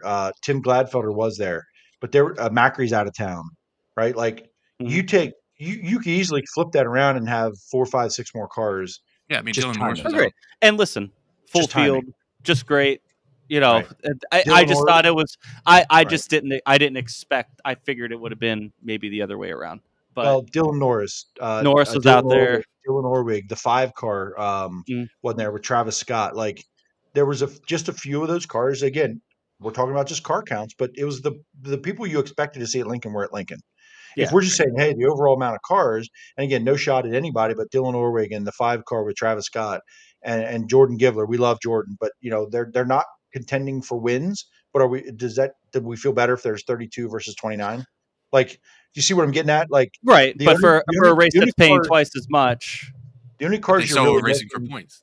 might be Macri and Borden, right? Are there only Yeah. ones of top tier talent that you really didn't have that would have made a difference here or made people feel like, hey, for double, whatever. But that would be the only two in my mind that were like, damn. Otherwise, it's not. Again, I'm not taking shots at anyone, but there's different levels to this shit. Mhm. And like, we're just talking about car counts, or are we talking about competitors that are threats to win? It would have been Macri and Borden. That's it to me. Okay. I was being kind of facetious here and leading into yesterday at Selinsgrove. Oh yeah, this is the real one. Let's get into this. Yeah. So that's, I didn't mean to get as deep with that. No, but this is very Chris said different. by. Yes, This is is very related, different. but very different. So let's get into it. Selinsgrove yesterday, 14 410s. No, 13. No, it was 14. No, one And of then them was a one. 360. Oh, okay. One 360 and 13 410s. Yeah, there was a couple guys that were maybe west that I know there was like Mark Smith, maybe even Ryan Smith, I don't know, that were caught out Western PA. They ended up getting rained out. Probably don't make it to Selinsgrove. Maybe that's a couple more. Dylan Norris has been running there. You know, there's a couple. I figured still for how well Selinsgrove pays out. I know it's hard on equipment. I get it. It's a big ass track. But you still get the same people that will use the same excuse, like, oh, at least I'll go get start money in some laps at Williamsgrove, which is probably equally as hard as on equipment. Maybe not quite as much, but pretty hard on equipment. Yeah, it's a Sunday. It's just, I don't know what it is with Selinsgrove. They're in a funk right now. They had some good momentum. Obviously, there's been some things going on potentially. I don't know, really. But for it to only have 14 cars, now they had a full field of 305s. They had 25 305s and a good field of street stocks. It was a decent show. Danny Dietrich takes the win, but I mean, it was basically an 8-car feature by the time they got rolling in the green flag laps. There's a lot of cars that broke. Ryan Newton looked really, really good. It was a shame. I don't know what happened. Maybe Seth can shed some light on exactly what happened. He sounded like he died coming into turn 1 late in the race. He was running up in the top 5. Looked really, really, really good. But Danny pretty much just runs away with this one. It was good racing throughout, like from second on back to 8th. It was good battles. Like I think it was Devin and TJ Stutz, Newton and TJ Stutz at one point. Lucas ended up getting up to second. Devin had to come from kind of far back. Austin Bishop had to go into the pits early in the race, comes back up to 8th. Jeremy, I know when you were a little disappointed when you pulled up. What were your thoughts on yesterday?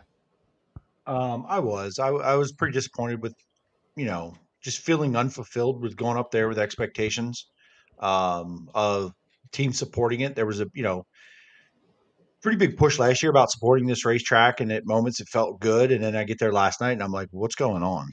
And I'm putting this on the teams, plain and simple. If the Top teams 10 go ahead. Just before you get in that, 10th place got $1,000. So 14 cars, you basically show up, you're getting at least $750. They do $750 to start. It pays very well. I know it's hard. Like I said, it's hard on equipment, but I just wanted to point that out. Sorry, go ahead. So I do want to ask Seth, hopefully you're still watching. Please tell me that car didn't blow up. Please. He said he wanted to, he said he pulled in to give DD a chance to win, wanted to keep our but did it blow up? It sounded like it got real lame real quick. So yeah. I hope not. I hope not. But so listen, I'm putting this on teams. And I don't care. You can be in a 360 team right now. You could be a 358 team right now. You could be a 410 team right now. And if you have the balls to go on social media and tell me about payouts and shitty payouts, and you're not paying attention to the landscape of things, and you didn't show up there last night, shame on you. If you want to run it like a business and you want to treat it like a business and feel like these tracks should be paying you enough to make money, and you weren't there last night, shame on you. Now, you have prior commitments. You were never planning on racing. But if you sat around and you wondered what was happening at Selinsgrove, and your ass owns a race car, and I don't care what motor's in it, You didn't show up and take 750 from them and run a time trial and run a heat race. Go get laps and Shame on you. Yeah. So shame on right. you. And again, Real quick, Ryan Newton in it the chat blew up. did Jesus confirm Christ. it did blow up, which sucks. It from where I was standing, like I've been around a minute listening as a fan, it sounded like it blew Yeah. up. It didn't show the signs of smoke and fire and flaming, No, but it it did didn't. not sound good. Out of nowhere. So again, brand new, third night on it. So, but anyway, hopefully they can get it fixed up a little bit. They can get back here this summer. I hope, for them and the team, because man, did he look good. But I'm going to go back to this.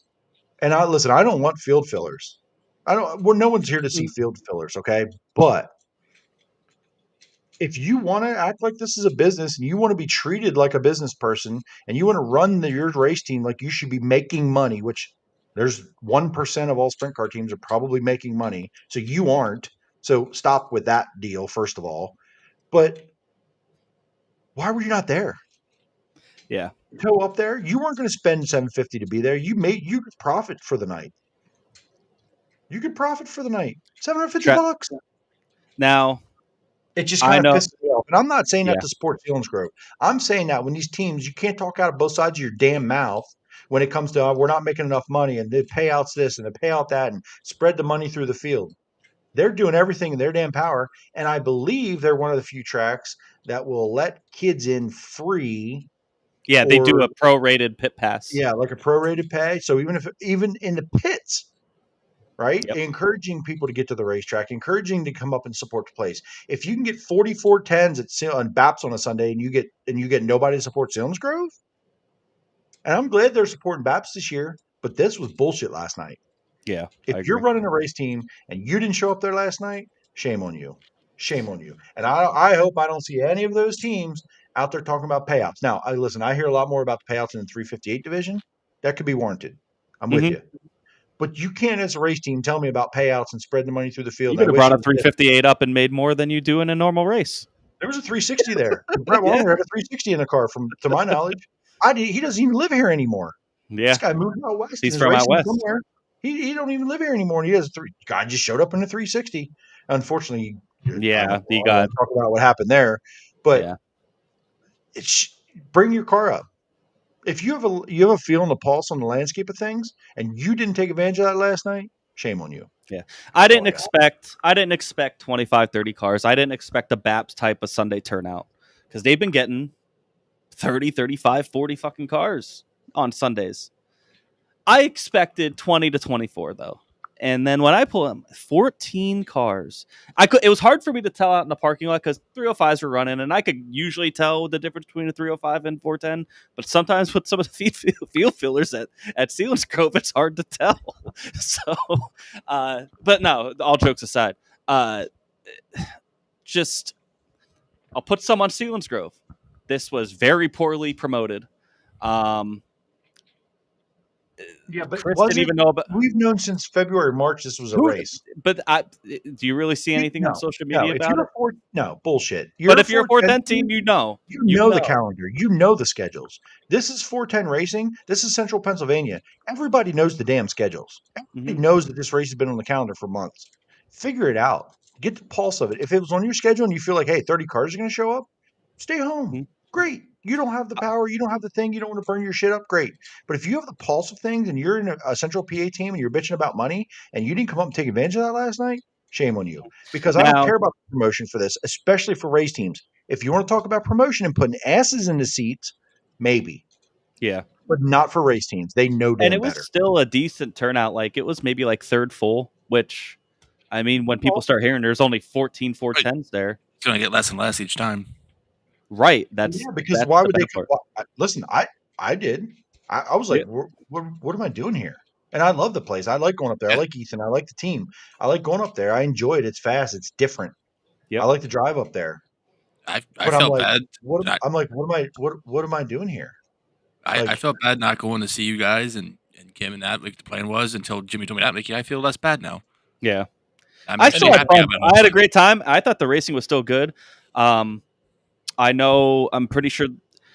I think maybe some of the discourse could be the stuff that's going on, the rumors going on behind the scenes. I'm not going to get into it but maybe some new people being involved. Track prep was great. Track was awesome. It was fast, but it widened out. There was 2 or 3 lanes in 1 and 2, which you don't normally see. Usually it's kind of one lane, but they were making most of their moves in 1 and 2. Yeah, it's fast. It's hard on equipment, but don't tell me, oh, I'm going to go run on a Friday night to go get $500 to go get laps at Williamsgrove. Yeah, sure, it's probably a shorter drive for some of these teams, but then don't go take advantage of more at Selinsgrove when it's the same shit. And listen, I will also say this: Austin Bishop got paid in cash last night. So, so there for some of the naysayers talking about maybe some of that, I know they've been working through a lot of stuff. I will say one thing for Selinsgrove. Clean your damn bathrooms, man. I'll come up. I know they've been having some staffing issues or something. I don't know. There's a lot of new staff there, and they all did fantastic. I'll come up and volunteer an hour or two if you let me in to come clean your bathrooms, man. I know a couple people mentioned it, but other than that, everything was great. They're a track that's really trying. They got big races coming up. They got Super Dirt Car on Wednesday, which is WRG's really first chance to work with the track. And then they will have, do they have what? They have something Saturday. Sportsman 305s. They have like 4 straight 305 races there. They were there yesterday. They'll be there on Wednesday. They'll be there on Saturday. And then next Thursday, they'll have late model Speedweek there. And late models run well there. And the 305s are really fun there. Like, they put on a really, really good show at Selinsgrove. They seem to find a home there. But I'm with you, Jay-Z. Just they pay really well to try to get these teams out. And I get it. It's a Sunday. Maybe it's a little bit out of the way for teams, but it's not that far. I don't know. I don't understand it. I'll say props to Danny again for doing his part. Yeah. He's there, showing up. I mean, I'm sure he's not sad about winning 5K, but it felt like a funeral, though, the entire time. There was like no energy from the crowd. Even the victory lane was like 30 seconds. It was just kind of downtrodden a little bit. I still had a great time. It was still good racing. I think people there still generally had a good time, but it wasn't. There was a point in time where you could hear a pin drop. It was so weird. And, I don't know what the fix is. I don't think it's necessarily anything they're doing wrong, but something needs to bring the vibe up there. They need some type of excitement there. They need to figure something out. They'll have Speedweek coming up here at the end of the month. That's always a big show for them. You will have 410s come out for that because of the points thing. But I don't know, man. And it's tough. And it was a tough one to swallow. Still had a great time. Still love going to that track. There's nothing like watching those guys go into turn 1. Turn 3 is really cool too, but just coming in the end of straightaway, jumping in there, man, they're flying. And it was cool just because there's the freaking speed difference between the 410s and the 305s. Like, yeah, we know there's a big split there, man. It's the most noticeable just how much faster the 410s are than the 305s. It's unreal. Overall, though, yeah, congrats to Danny. Jake Karkling, another good run. They were battling back and forth in the top 10, trading spots, a lot more passing than you normally see at Selinsgrove, to be honest. It was a great surface, great track all night. I don't know what else to say.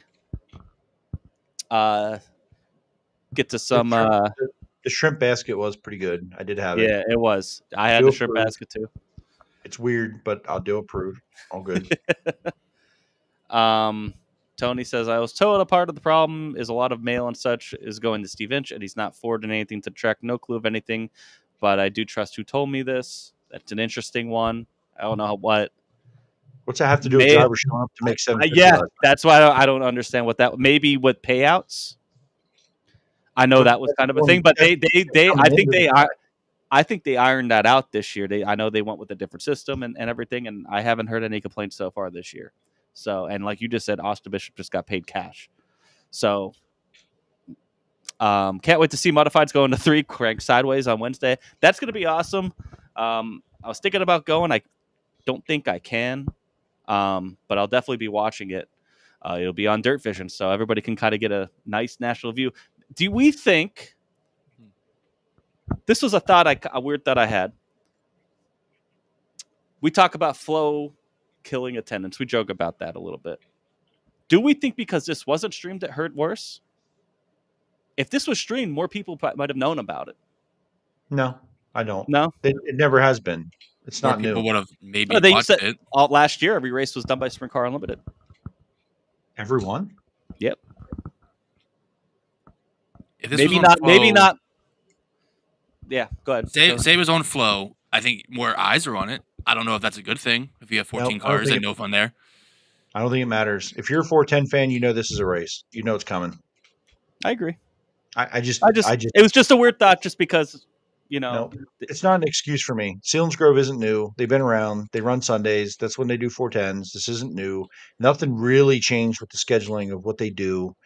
No, it's an excuse. No, I don't think so. And that's my opinion. Just an opinion. Yeah. No.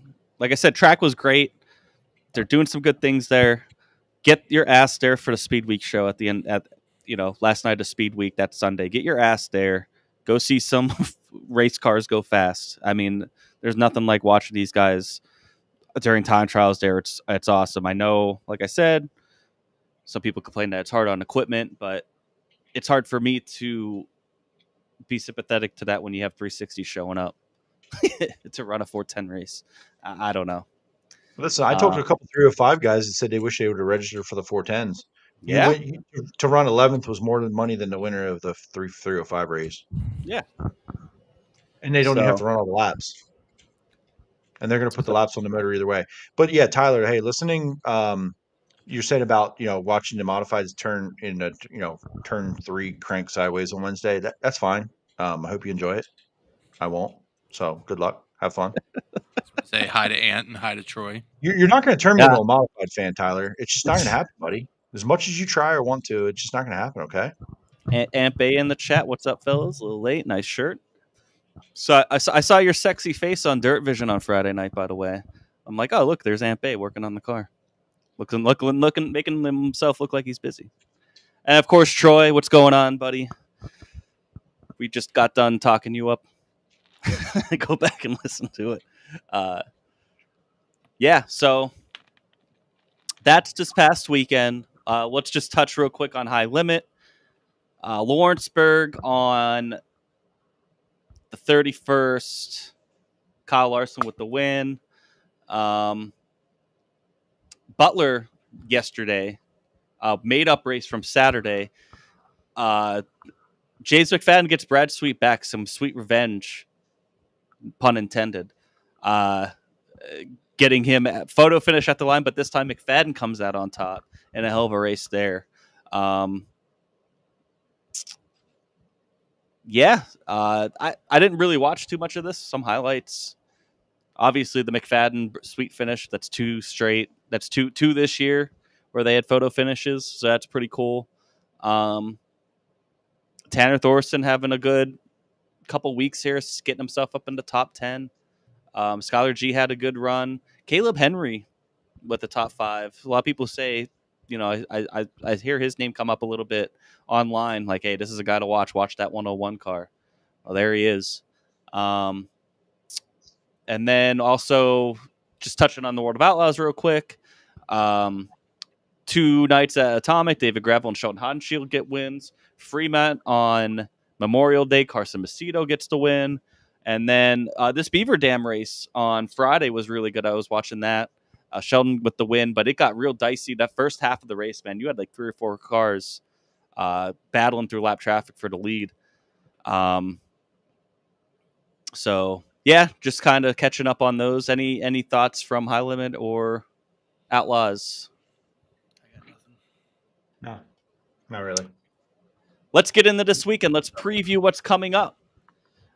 We got Fan Appreciation Night on Friday. This is also USAC East Coast, giving us a little bit of a preview what's coming next week. At Williams Grove on Friday night. Port Royal, regular show.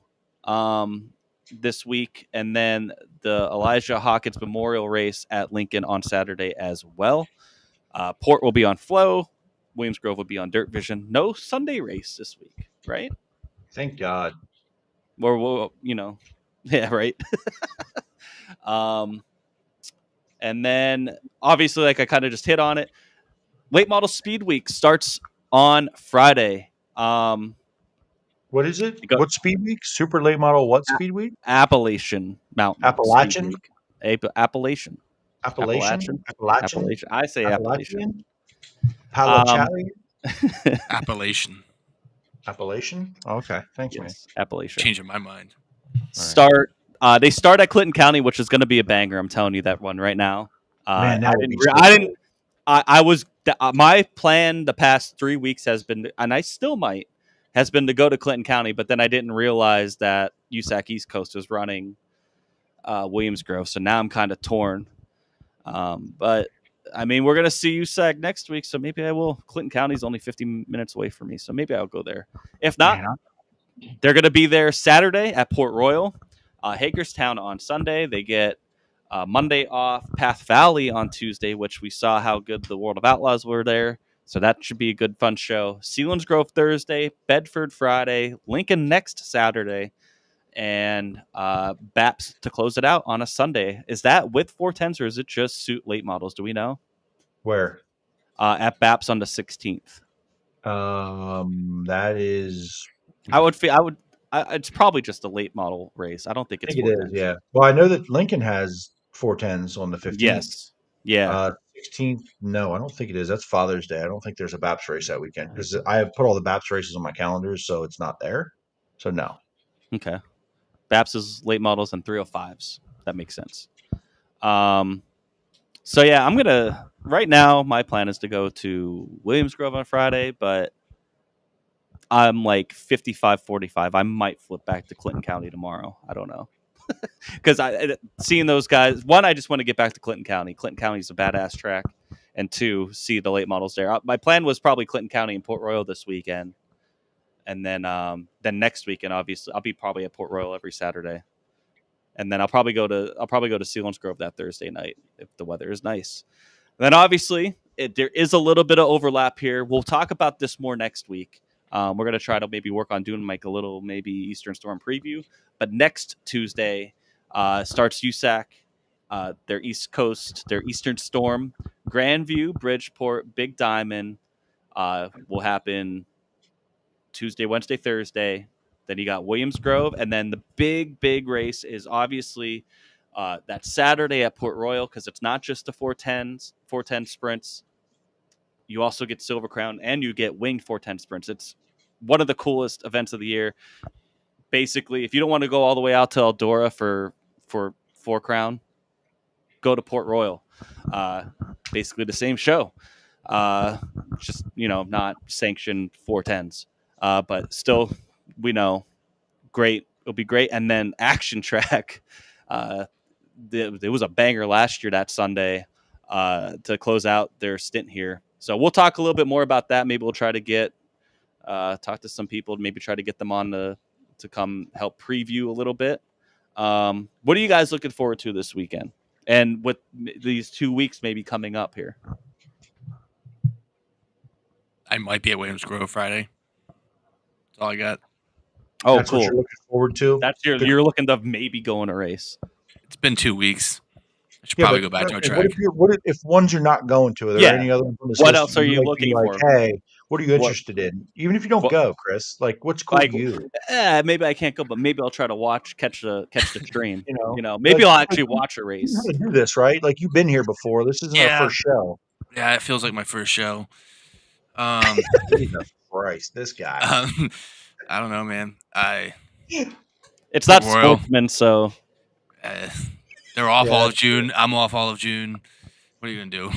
I don't know. I hope to be at Williamsgrove. Otherwise, I don't know. I got nothing. Paragos. Shocked. Jay-Z. Okay. All right. So listen, the late model, this late model deal, I want to see sometime. Like I'd like to see the race at Lincoln. Port Royal is always pretty cool, late models there. But like the short track, Bedford. I mean, I imagine they rip down the bottom of 1 and 2 at Bedford when they get down the hill and really lean these late models over. So that'd be cool to see for sure. Again, not being a huge late model guy, there's still some races there that I think are kind of cool. But it's USAC Eastern Storm. It's nothing I really ever got into a ton until the last couple of years. I knew it was around, but I didn't go to that many races. I went to the races I wanted to go to. Last year, I think did the Williams Grove Port Royal action track weekend. I'm pretty sure I did all three, and I know I did actually, yeah. And it was awesome. All three were awesome. I'd love to do that again this year if I can. That Port Royal night is a special night. First time I watched Silver Crown at Port Royal, that was cool. It's so awesome. Definitely need to do it again. Hopefully this year. The 16th at Kutztown last year was wild. Like, Yeah. just it doesn't make sense. They don't belong there, but it's freaking cool. Okay. There's a lot of these that are cool. Like I don't know if Grandview. Okay, yeah, I get it. Bridgeport probably are going to be gnarly. They're going to probably. be awesome at Bridgeport for sure. That's going to be one to watch. Yeah, like East Coast is gnarly at Bridgeport. Watching those Mhm. guys throw 3-story sliders. Big Diamond. If obviously it'll be televised, so I'll watch that. The one that intrigues me the most here, honestly, and I'm not going to get to it, is the Clinton County Speedweek show for late models. Yeah. I got to get up to that place, man. I got to plan it out. I got to make time. It's a long drive for me, and I got to figure that logistics out. I got to get up to that place because every time I'm like, just people rave about it, and it's really. I think it's gaining momentum in the racing community as far as being at one of the places that everybody wants to go to, no matter what you drive. Mhm. I got to make it up there, so I'm intrigued by a lot of those. To be honest, I think it's going to be a great couple of weeks, and then not long after we roll into PHB week. It sounds crazy, but we're there. I didn't realize until this past week that Big Diamond and Selinsgrove were on top of it. They're scheduled on top of each other, which sucks for me because those are the two closest tracks for me, and I want to go see both. So, I don't know. Weather's going to obviously dictate a lot of that, but went to the Big Diamond USAC race last year. It was pretty gnarly. It was pretty crazy. Hopefully they have the tractor tires that moved in a little bit more this year, so they give them a little bit more room. They had them pushed out hella far. I know they had some surface deals. It didn't look like that this past time I went there with the Sportsman. So very much. So I'm either Clinton County or Williams Grove on Friday. I'll be at Port Royal on Saturday. That's my plan. In between on Selinsgrove and Big Diamond on that Thursday. Then I'll be at Williams Grove again that Friday, and then definitely I'm not missing out of all of those is the Silver Crown race at Port Royal. I really wish they could get Silver Crown back to Selinsgrove. They were so badass there. That would be great for that track. But they're so cool it's so cool at Port Royal. It just doesn't feel like a normal Silver Crown race because there's only 50 laps. When they were doing it at Selinsgrove, they were the main attraction. They did 100 laps there. It was awesome. It was a real endurance race, and they were fast, and they had the 410s with them. Or no, they had USAC East Coast with them. I'm sorry. The last time they were there, it was pretty awesome. So I'm planning on getting to a couple of these. And obviously, it just keeps rolling. You got Ohio Speedweek coming up, and then obviously at the end of the month, PA Speedweek, baby. Let's go. This is one of the best weeks of the year. 10 nights in a row. 410 sprint car racing across Central PA. And they all pay a minimum of $10,000, which is pretty awesome for them to step up like that. Big races, the 25 grand to Kevin Gobrecht at Lincoln that first Saturday. And then the Mitch Smith is usually the highest paying race of Speed Week on the second Friday. But for all those to come out with $10,000 to win shows is pretty incredible. And low key, the best race last couple of years of Speed Week. Now, there's been some really good races, but yes, the best race the last couple of years of Speed Week, Hagerstown. And it's on the 4th of July. 4th of July, so they should get a good crowd, I would think. With sometimes it's usually hard since it's in the middle of the week. They always get a good crowd regardless, but I think with it being on the 4th of July, it should be pretty good. And you can buy beer at Hagerstown. You can't take it in. You could buy it there though. You can buy it there. Oh, I'm all in for that. That's fine. Yeah. So that's pretty cool. Yeah, I know. I was never there. That's the one track on the schedule I've never been to. I'd like to get there, and with it being on the 4th of July, just that's a far drive for me, and I got to be at work the next day. But I mean, it's like a holiday, so whatever. We'll find out. Listen, there's a lot of other Fridays you can work all year long. Okay. Yeah. Well, you have 52 of those. You only got one Hagerstown Speedweek show a year. Okay. it's very true. I could fight through a Friday being tired. I think I'm going to do it. That's the attitude. I think I'm going to do it. Done, Chris? See how that's done? Chris won't even watch it on Flow. Fair shot, I won't. Yeah, that's true. He doesn't even watch races anymore. Turns out I have not the last 2 weeks. I was at Port Royal, with you guys, whatever that, and I've watched exactly no racing. Yeah, I left after the sprint cars, and I haven't watched the race since. Not even NASCAR. I didn't even know there was a photo finish last night, if I'm being honest. Look at that. We're bringing you the news here. Good job, Chris. I'm killing it. And you're blurry. Why are you blurry? I don't know. Tyler falling apart here. Tyler says he's going Big Diamond tomorrow, Selinsgrove Wednesday, Williamsgrove Friday, Lincoln Saturday, then Hagerstown on Sunday for late model speed week. So that should be cool. Yeah, busy guy. Dave says Chase Deep's doing a double on June 16th. He won't be the only one. 15th. And yeah, the 15th at the Silver Crown and the 410. He will by far not be the only one. So I think he should get a USAC East Coast ride while he's at it. Just do all 3.